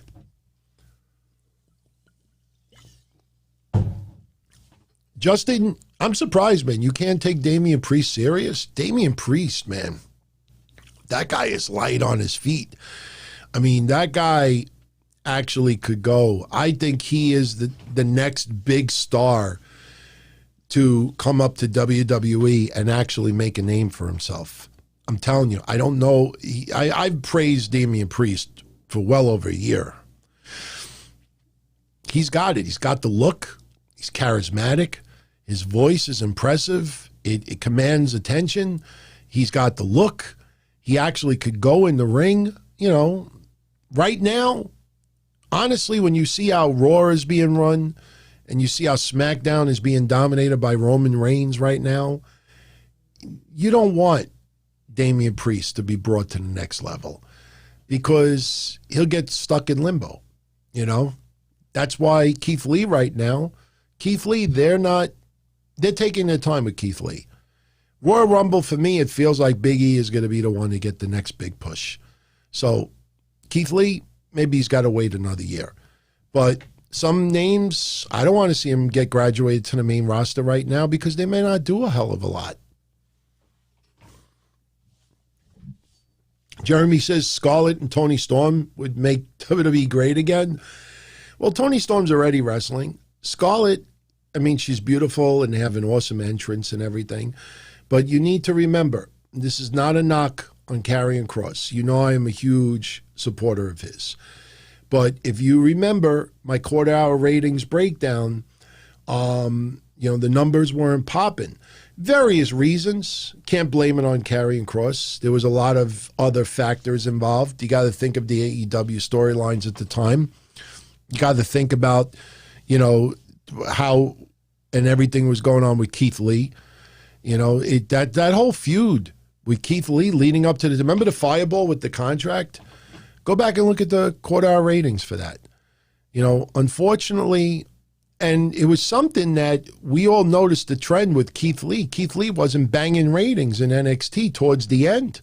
And Keith Lee was my favorite wrestler in NXT until Dexter Lumis came along. And Karrion Kross, you know, for some people, like, oh, how come it's not Karrion Kross? Well, he hasn't done enough yet in NXT. You know, he's had a couple of matches, just a couple. You know, when he's there on TV, you know, for several months and on a consistent basis and his character's being developed and, you know, you see everything being done. Trust me, personally, I can't say enough good about Karrion Kross. Man, I could tell you stories, and if he happens to hear this, which I think he will, God bless you for what he did for one specific person that I know. That man, I don't want to say that he saved someone's life, but he definitely came near close to it. All right. And I'm not talking about any, like, you know, I mean, support, absolutely, but this was more advice. This was not talking somebody down from jumping off a bridge. I don't want anybody to think that or anything like that, but this man truly, truly gives a crap about, you know, people. He really does. So I could sit here and say, oh, he's my favorite. He's my favorite. You know, I want to see him blow it up in NXT. Then I sit back proud and happy for the guy. So anyway, getting back to this match, Leon Ruff gets brought to the back. And, you know, when he gets brought to the back, we're thinking we're going to have a new NXT North American champion. So we see them brawling back and forth a little bit, Damian Priest and Johnny Gargano. Next thing you know, Leon Ruff just runs back in the ring like nothing happened. And he starts wailing on Gargano. He starts trying to wail on Damian Priest, but Damian Priest catches him. And Damian Priest is like, no more chances. Damian Priest now starts beating the crap out of Leon Ruff.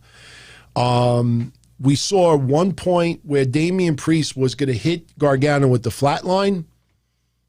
Leon Ruff tries to get involved. He grabs Leon Ruff, and you thought for a second that you'd have Gargano on this side and Ruff on this side, and Priest would do his move. Instead, Priest takes Leon Ruff, puts him in front of Johnny Gargano, and then hits the flat line on both of them, which looked really sweet. Gargano's mouth got busted open a little bit. Then there was, towards the end of the match, Johnny Gargano got the upper hand on Damian Priest. And what Gargano did was, there was 2 rings, remember, because of WarGames. Gargano takes Priest and puts him over the top rope in the middle where you have the grate between the 2 rings. And then he takes Damian Priest's arms and ties him to the ropes. You've seen that back in the 80s. Andre always did it. You know, their hands get like in the ropes and then they do this and then they're tied in the ropes. So Damian Priest is selling like he can't get out.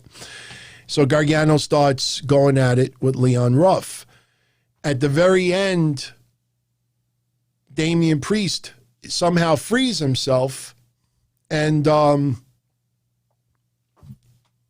he gets back involved in the match. There was one point where Gargano hit a crucifix onto Leon Ruff. And I tell you, I mean, there's been a lot of close counts over the years. But if you go back and you watch that again, it looked like the ref counted 2 and 99 out of 100. I mean, I'm not trying to exaggerate when I say this. I don't recall a count ever being that much closer. I mean, it was literally, I mean, we've seen many times where it's 1, 2, and it stops like this. But this one, just the timing and the way everything went off, like for a second, the announcers thought that Gargano won. It was that close, and it looked beautiful the way it went down.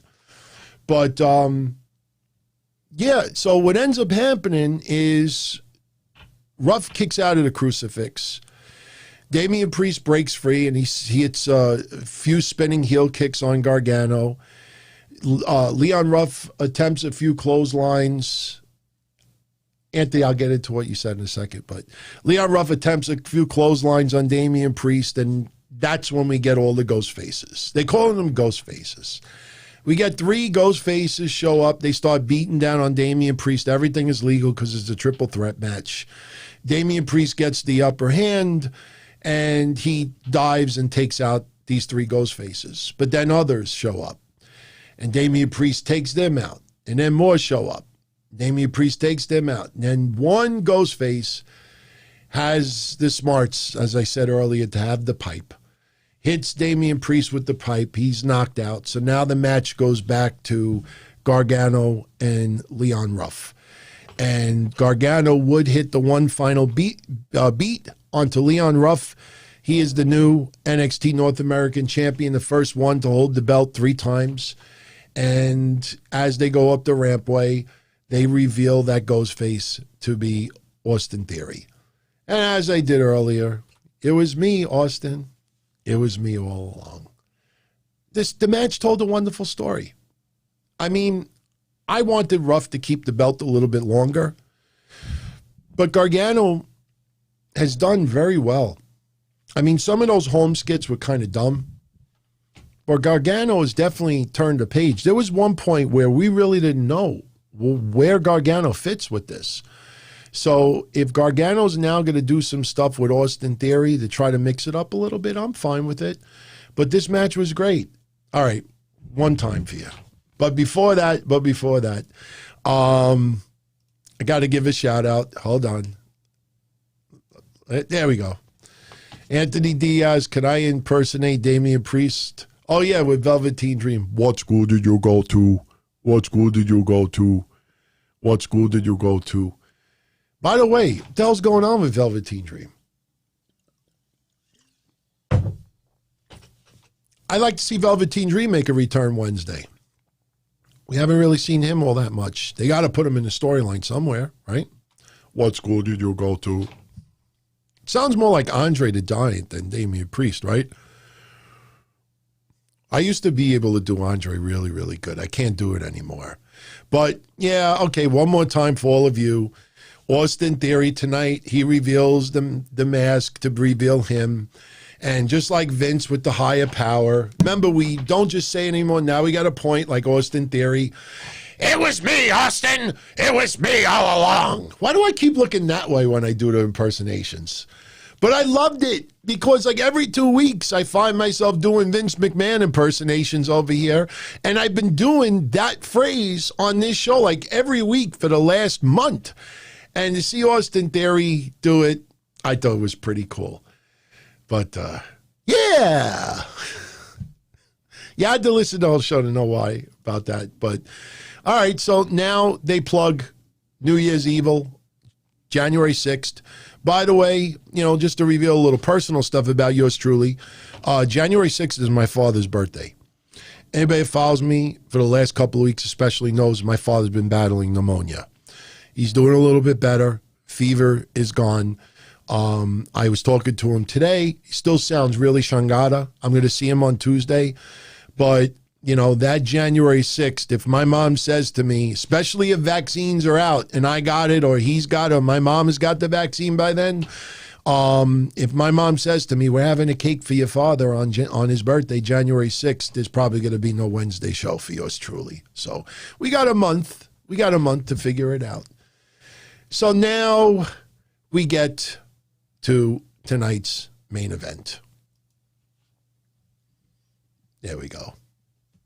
Team McAfee, Pat McAfee, Pete Dunne, Oney Lorcan, Danny Burch versus the Undisputed Era, Adam Cole, Kyle O'Reilly, Bobby Fish, Roderick Strong. Again, the reason why I give this pay-per-view a 9 out of 10 is because both war games felt like war. Not just because of the bumps or the physicality, but, you know, it told stories. Rhea Ripley, maybe not too much of a history, that much with Shotzi Blackheart, but Rhea Ripley, a lot of friction with Raquel Gonzalez, Candice LeRae. You think it's Shotzi Blackheart, she had issues with all of them.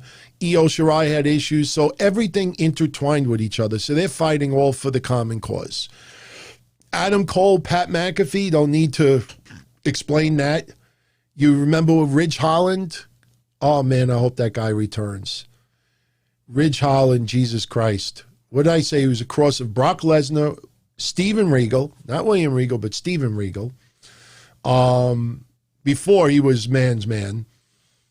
And somebody else, I don't remember who I said, but Ridge Holland, man, Ridge Holland probably would have been in that War Games match instead of Oney. I don't think Oney Lorcan and Danny Burch would have been in that. Maybe Pete Dunne wouldn't have been in that. I don't know. But, man, Ridge Holland, if you haven't really looked into the severity of his injury, do I think he returns? Yes. But, you know, it's very serious. I mean, this guy might be out for a year. So, you know, you look at that whole storyline, and some people agree with me, maybe not Pete Dunne, but, man, they've done awesome with Pete Dunne.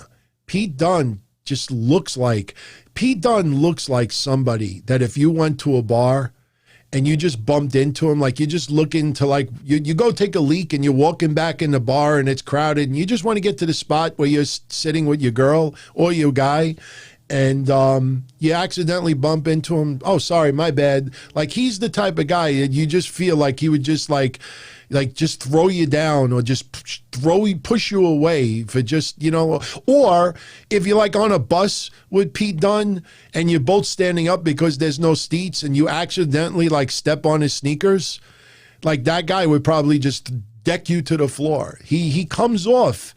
I mean, they call him the Cruiserweight, but man, I got to tell you, I mean, I am a huge fan of Pete Dunne. I wanted to see the dynamic with him and Matt Riddle go further. And obviously it didn't happen because of COVID. But, man, Pete Dunne, come on, man. Seriously, if you follow anything about Pete Dunne, he is a cool guy. I mean, some people that I know that have done work with him say nothing but good things about this guy. And this guy takes no shit. Like some people that have been accused on the speaking out stuff, this guy basically told those people that were accused, fuck you. He doesn't hold back, but he comes across like one of those guys. I'm telling you, you're in a restaurant and you just walk into your table and there's other people dining and you walk between like two tables and you accidentally like tap the back of a chair while somebody's sitting down. Oh, sorry. Like he would get up and be like, why don't you watch where you're fucking walking? He's got that aura and it fits. So him getting thrown into this, especially when you think back to previous history, this fit like a glove, man. And like I said, the one thing about Pat McAfee that is so apparent is you all know, I mean, yeah, we're not in the wrestling business, you and I, so we don't have, we're not supposed to use that terminology, but there's heel heat and there's go away heat. Even though, who was it? Baron Corbin tried to convince us there was never such thing against go-away heat. And he only said that because people accused him of having go-away heat. But there is a real thing with go-away heat. Go-away heat is when someone is on TV, that's the time you're like, hey, I got to make that phone call. Or, I feel like I got to take a dump. Or, I want to go make something to eat.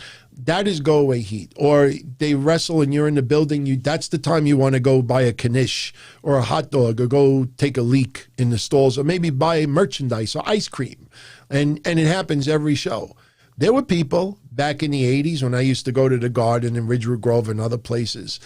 Certain people would wrestle. That would be the time like, hey, let's go get something now. Eat before the better matches come on. So, Pat McAfee does not have go-away heat. People want to see him get his ass kicked. Pat McAfee understands. People want to see him get his ass kicked. WWE, NXT, Triple H, Undisputed, everybody knows that's what a majority of people want to see. But people also are showing some appreciation and respect to Pat McAfee. The guy is obviously putting in the time. And it showed tonight. Now, remember, Team McAfee had the upper hand. Originally started out with Pete Dunne and Kyle O'Reilly. And I tell you, everybody hit crazy-ass moves. Roderick Strong hit some wild shit tonight. Adam Cole did. Look, everybody did. Pat McAfee hit the moonsault, then the swanton bomb, which I felt bad. It looked like he landed on his tailbone. It looked like that not too many people were able to catch him. And that happens. But, the thing with this match is when I look back on it, even though everybody put in crazy-ass work in it, Kyle O'Reilly and Pete Dunne, they started it off and, they pretty much finished it off. Yes, Dunne was not pinned, but these guys, again, you go and you add up the time. These guys went close to an hour. Now, you got to realize, too, that, Oney Lorcan came in as the second member of Team McAfee. So Oney Lorcan was in there for a long time. And for the person that's asking me, what does Kyle O'Reilly's tattoo mean? Fortis et Fidus, F-I-D-U-S, not fetus as in little baby. I think it means like faithful and strong. So that's the tattoo that looks a little bit awkward on his back. So somebody had asked me about it earlier. That's how I knew off the top, from earlier. I had to look it up. I'm not going to lie. I'm not going to be like, oh, I knew that all along. I'm a big Kyle O'Reilly fan. No, I didn't know that. So, but, we had when Oney Lorcan came in, it's kind of felt a little bit like the opposite of what happened earlier. Because for a while early on, you had Shotzi Blackheart and Ember Moon just whipping Dakota Kai's ass. Now you had Pete Dunne and Oney Lorcan. Originally, you had Kyle O'Reilly hitting dragon screws to both of them, but they ultimately got the upper hand. So you have, so you have Bobby Fish to come in next. And why does that not sound right? That just doesn't sound right. But anyway, Bobby Fish comes in, and we got, basically them going back and forth. There was one point where Danny Burch tried to hit Kyle O'Reilly with the cricket bat. And he reversed it into a submission move, but it was broken up by Pete Dunne. And then you had both members of the tag team champs, Danny Burch and Oney Lorcan, with cricket bats. And that's when they were asking, they brought up the reference of Casey Jones. So there you go. That is Casey Jones once again. And it was a reference to the Teenage Mutant Ninja Turtles. So a lot of offense. Undisputed Era, what would happen early on in this match is, Casey Jones. Yep, Casey Jones. There was a reference tonight. But what was going on in this match early is, like when Roderick Strong came in, Roderick Strong took out all three members of the Undisputed Era. Pat McAfee was the last person to be in the match. But then almost immediately after all three members regained their composure, and they got Roderick Strong. Same thing with Kyle O'Reilly early. Kyle O'Reilly was being beat down 2-on-1. He got the upper hand and started wailing on both, but ultimately the numbers prevailed. That's why, like I say, nothing against Brian Alvarez and others, but that's the reason in storyline why you always wanted to get the advantage in the match. Because at least 2 times during the match, you have, 3 times actually, you have the advantage. You start off 1-on-1, but then when it's 2-on-1, 3-on-2, 4-on-3. So you get the upper hand 3 times during the match. Yes, this is entertainment, but storyline-wise, that's why you fight for the upper advantage. You want to compare that to real sports. That's why people get the home field advantage. They want to play in front of their home fans than, that extra game. So, wrestling should not be overthunk, if that's even a word. But, so we have everybody brawling. And now it comes down to Pat McAfee coming in and Adam Cole. It was funny because earlier in the match, I think Oney Lorcan came in, but we thought it was going to be Pat McAfee. It was the second person in the match. Pete Dunne came out first, and then when it was time to bring in another member, Pat McAfee was walking out. And honestly, I said to myself, holy shit, this guy's going to be number 2. Like, this guy's going to be in for a while. And then Oney Lorcan's like, let me go ahead. And Oney Lorcan went instead. So Pat McAfee was the last member on his team to come in. Pat McAfee brings in tables with each one having a member of the Undisputed Era on it. So basically the idea is that each member was going to be put through their own table. And CMed is challenging me to, I challenge you to the Hell in a Cell. But, Devin, but that's my point. Pat McAfee is playing like the rich bitch and doesn't want to go. That's what a heel does. I mean, we've seen elimination chamber matches where somebody doesn't want to come out until the last, or they try to do everything. Who locked themselves back into the pod that time? Pat was acting conceited, but in the end, he was the last person. And honestly, that was the way to go. Pat McAfee did 1,000 times more than I ever thought he was going to do tonight. That man goes in the ring. He brings in tables. Unfortunately, we had the problem with one of the tables later on. We'll get to that. Adam Cole comes in. Adam Cole, like I said earlier, everybody is going under the ring to pull something. Adam Cole grabs the fire extinguisher. And yeah, it looked a little bit goofy. All the members of the Undisputed Era, if you go back and you watch it, it looks like that they're all by the cage door entrance. And they're almost like, what is he getting? What is he getting? And he sprays them. Yeah, Triple H 2003. Great example, Ken. Great example.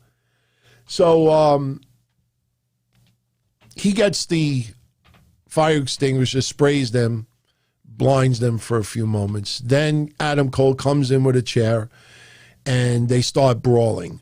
Pat McAfee ends up getting the upper hand, tributes to Ric Flair, doing the woo, puts Adam Cole in the figure 4, and basically, you know, just like classic Ric Flair match, Adam Cole reverses the figure 4. Pat McAfee is writhing in pain, and Pete Dunne breaks it up so Pat McAfee doesn't submit.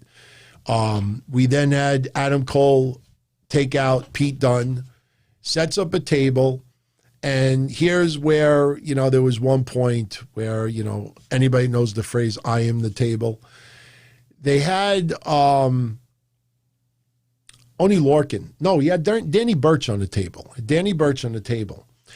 And what happened was Adam Cole was going to suplex Pete Dunne onto Danny Burch through the table. The table does not break. And even Wade Barrett is like, what kind of tables did they bring in? So, and Wade Barrett does not sound Texan, so I don't even know why that came out that way. So the table does not break. Pete Dunne's got this look on his face where he looks like he's about to laugh if you go back and you watch it. So, yeah, I am the table. So Roderick Strong climbs the top rope and he does a splash. He puts them through the table. And then we had another table spot. Pat McAfee sets up a table. And I guess he was going to try to superplex Adam Cole through the table. And yes, Pat McAfee pushed himself off backwards. The second camera angle was 10 times better than the first one. But what happened was Pat McAfee was going to superplex Adam Cole through a table. And instead, Adam Cole gets the upper hand, pushes McAfee back. McAfee falls back through the table. It looked like McAfee went through the table's shoulder and head first. Like it didn't, like he undercut it a little bit. Didn't hit his head like on the edge of the table or anything. But yeah, McAfee jumped back. Definitely jumped back. But look, like I said, this guy was taking a beating. You know, we have the Undisputed Era, then throws Danny Burch into all the members of Team McAfee. And then towards the end of the match, you had 3 members of Team McAfee, the second ring behind the rope, like right between the rope and the cage. And every member of Undisputed Era, I mean, you didn't even know when it was going to end. They run up, kick to the face, punches, kicks, elbows, knees. Every member of the Undisputed Era taking turns wailing on all 3 of them. And, I mean, they just took a beating. Yeah, they, you know, a minute later, they're all back, you know, brawling. But, again, the one thing that both of these WarGames matches did successfully is it felt like war. It felt like there was legit tension between both teams.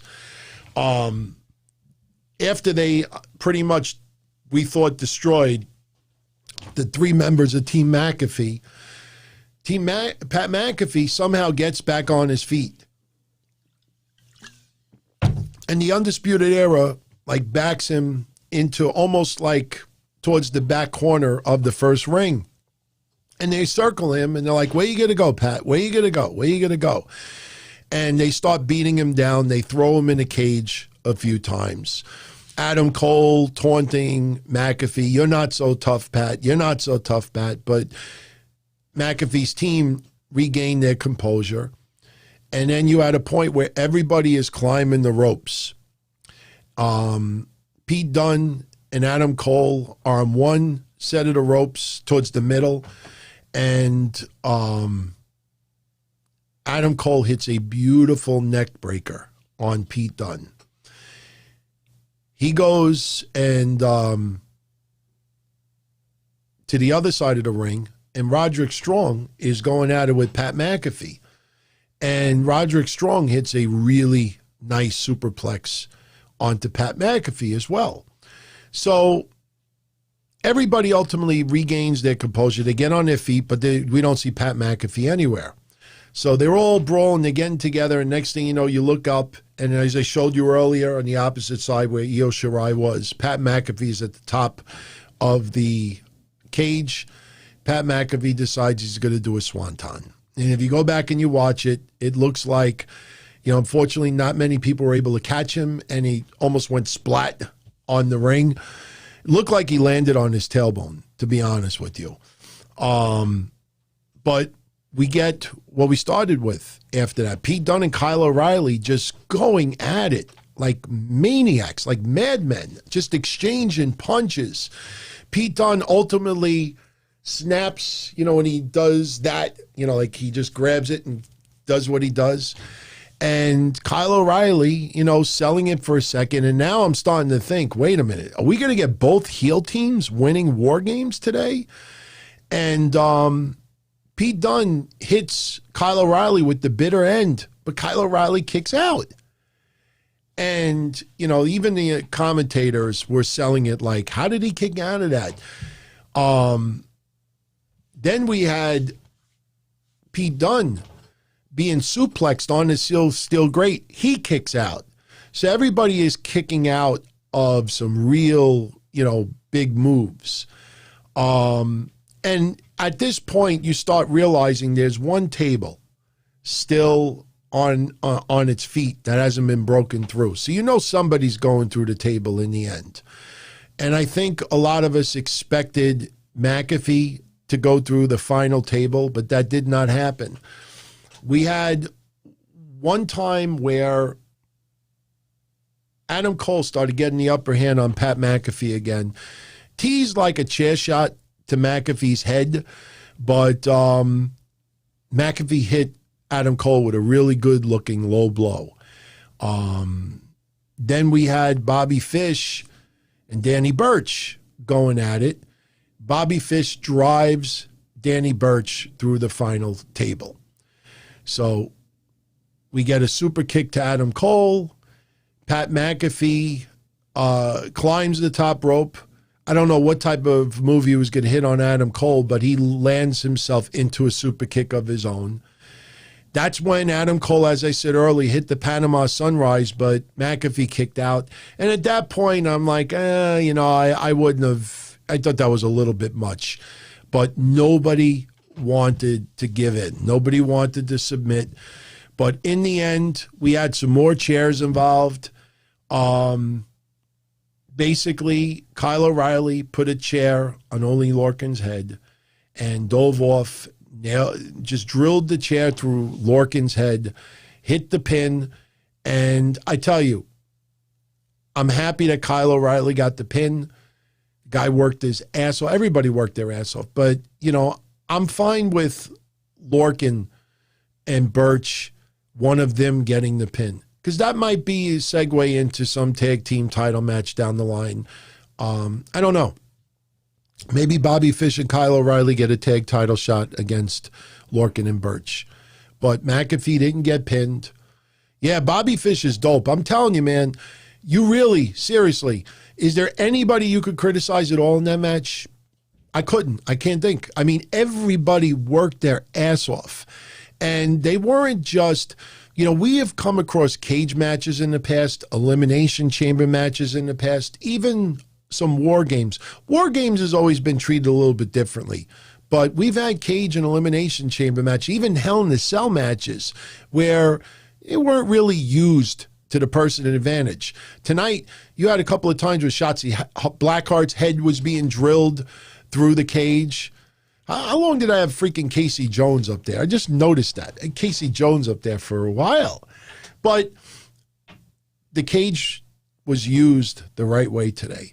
They used it for their advantage, whether it was climbing the top, whether it's throwing people into it, whether it's using the steel grates, whether it's using the ropes to try to set up weapons. Man, yeah, Oney Lorcan's got some crazy-ass scars as well.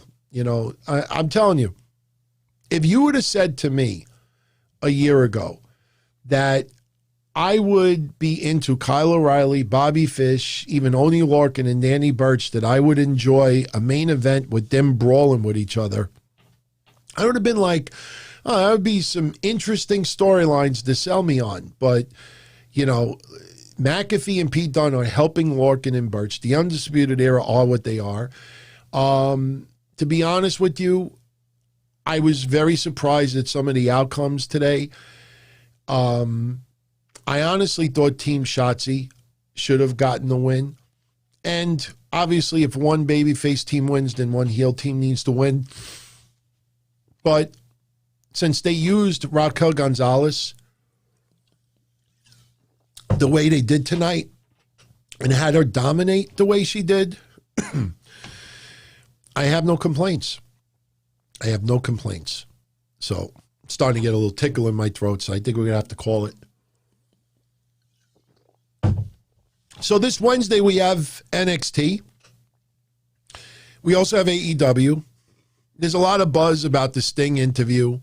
Look, do I think the Sting interview is going to pop 1 million viewers? I'm not that sure of it, but anybody that's checked out my shows Wednesday and Friday know how I feel about that. I'm not knocking it. I have the wait and see approach. Everybody's assuming they know what he's going to be doing in that company. We don't know. But what that has to do with NXT, NXT Wednesday is going to be interesting. If I was WWE, you got to treat this episode of NXT better than you treated the go-home show of NXT before the pay-per-view. Because last week, you had Everrise, the grizzled young veterans, you know, nothing against them, but you put that on TV right before the pay-per-view. I was really confused at some of the match selection that they did this week. And I'm telling you, this Wednesday's got to feel 1,000 times more special than last week's Wednesday did. And I think they will actually do that. I want to see what happens with Finn Balor. I am still thinking that January 6th date probably will be the date where he has his return match. By then, he would have been out 13 and a half weeks. I have this tickle in my throat that I'm begging to go away. I don't want to start coughing up a storm. I've been doing a lot of talking over the weekend. So anyway, I'm going to jet out of here. So please, in the comment section, tell me what your favorite match was tonight, your least favorite match.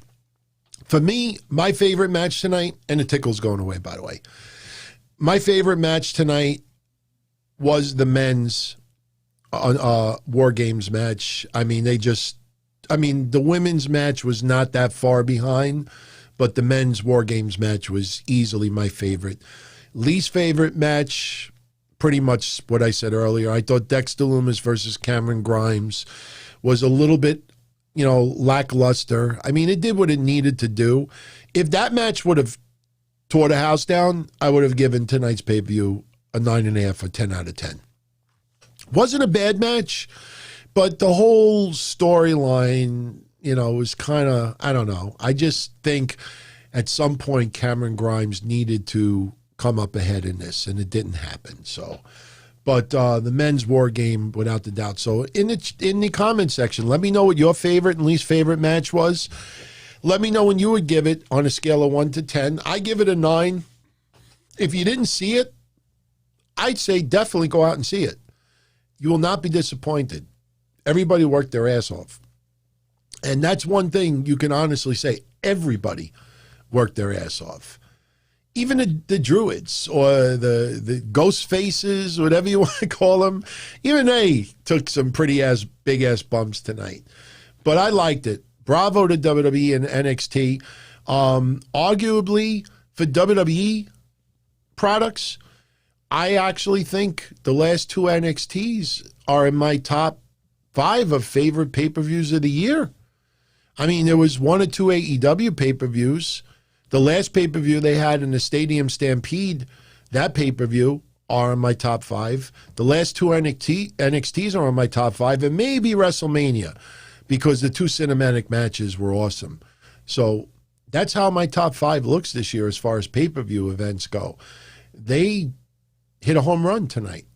They hit a home run, and we'll see where it goes from here. We'll see what happens in the future with Adam Cole and Pat McAfee. We'll see what happens in the future with Raquel Gonzalez and Io Shirai. They have to do something with Rhea Ripley. I think there's going to be some changes. I think we may even see 1 or 2 people come up to the main roster. So who? I haven't really sat back and thought about yet. But, Wednesday's going to be a very interesting show. And I'm definitely looking forward to it. So everyone, before you go, Benjamin, did I read all the super chats? I think the only one that I didn't get was Anthony Diaz. The only thing Taz beats are his eggs. Beat me if you can. Do I still have that sound? I think I do. Ho, ho, ho. Oh, no, that's the wrong one. I think I have it here. No. Oh, yeah, well, that's one. I used to have one that would go, wah, wah, wah, wah. No, that's not it. Nope, that's not it. That's not it. Oh, shit. Now it's not going to stop. There it is. Yeah, okay, let me read it again. Anthony Diaz says, the only thing Taz beats are his eggs. Beat me if you can.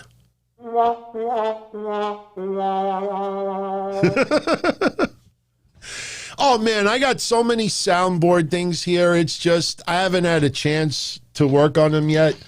I even have, like, this shortcut little thing. Oh, man, I got Elgato stuff. There's just so many hours in a week, and I haven't had the opportunity to get into them. But just to recap everyone's super chats for tonight, just to make sure I didn't forget any. Shout out to Crazy Cruiserweight. Shout out to Puffy89. Oh, Puffy, make sure you tune into tomorrow's show at the beginning. You'll know why tomorrow. Crazy Cruiserweight once again. Craig Deliverance. Yeah. Who else? Yeah.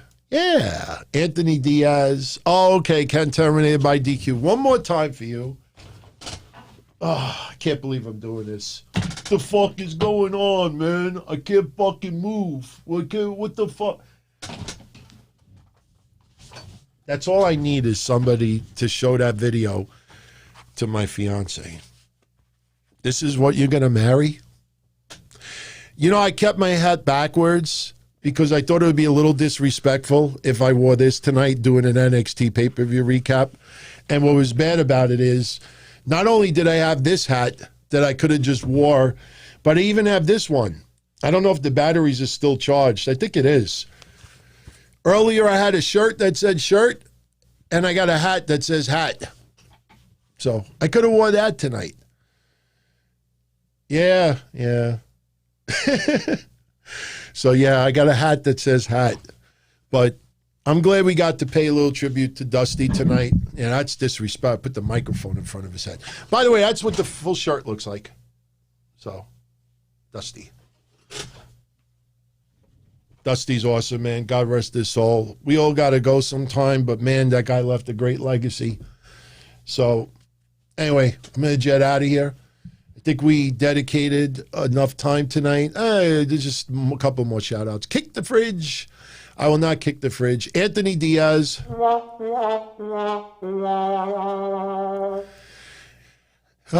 So, anyway, everyone, I hope this was a good recap. Had a lot of fun. Had a lot of fun watching NXT tonight. Had a lot of fun. Oh, my God. I think I just boxed myself into a corner. Ken says he's going to request a barefoot turtle when the show is bad. Something tells me someone is going to make that into one of those, GIF files or whatever. Something tells me someone is going to make it. So I know somebody out there made the one where I was like, so yeah. But like I said, I'm wearing Adidas shorts tonight, so I'm not naked or anything. It's just, I'm in my house, so I just decided not to wear shoes today. I try to be a little bit comfortable, but thank God, the weather outside is a little bit colder because I got all these lights going on and it gets really, really hot in here. But I'm glad everybody had a good night tonight. So tomorrow's Raw, we got the handicap match to look forward to. We have, Miz, Morrison, and AJ Styles versus Drew McIntyre and Sheamus. And Mish and I, for about a month, have been talking about that Sheamus is going to turn on Drew, and that's going to be a feud. We are still convinced that that's happening. We'll see where it goes. TLC is just the roadblock into that feud. But have a good show tomorrow. I hope you all could join us. And that's pretty much it. So once again, as I always say, before you leave, if you could just take a moment, and if you enjoyed the show, give it a thumbs up. Because, like I said, I'm still new to a lot of these algorithms, and apparently, just interacting definitely helps my show to get visible in a lot of other areas. All right, Puffy. All right, you know what? I'll do this now. Before you go, everyone, it's going to be repeated on Monday, and it's going to be repeated on Wednesday. 2 weeks ago, I said I was going to put up they were like 11 by 18 autograph photos of Nakamura. And I had selected the winners at random Wednesday. I capped the video, and I forgot to share it this past Wednesday. I told everyone I was going to play it on Friday, and I forgot to play it on Friday. So I'm going to reveal it now, since some will not be able to attend tomorrow, but it will be repeated tomorrow night and Wednesday. So for those who wanted to know who won the 2 signed Nakamura photos, here are your winners, and email me, and I will hook you up with your prizes. Hopefully you both live within the United States, because postage on those giant photos gets pretty pricey.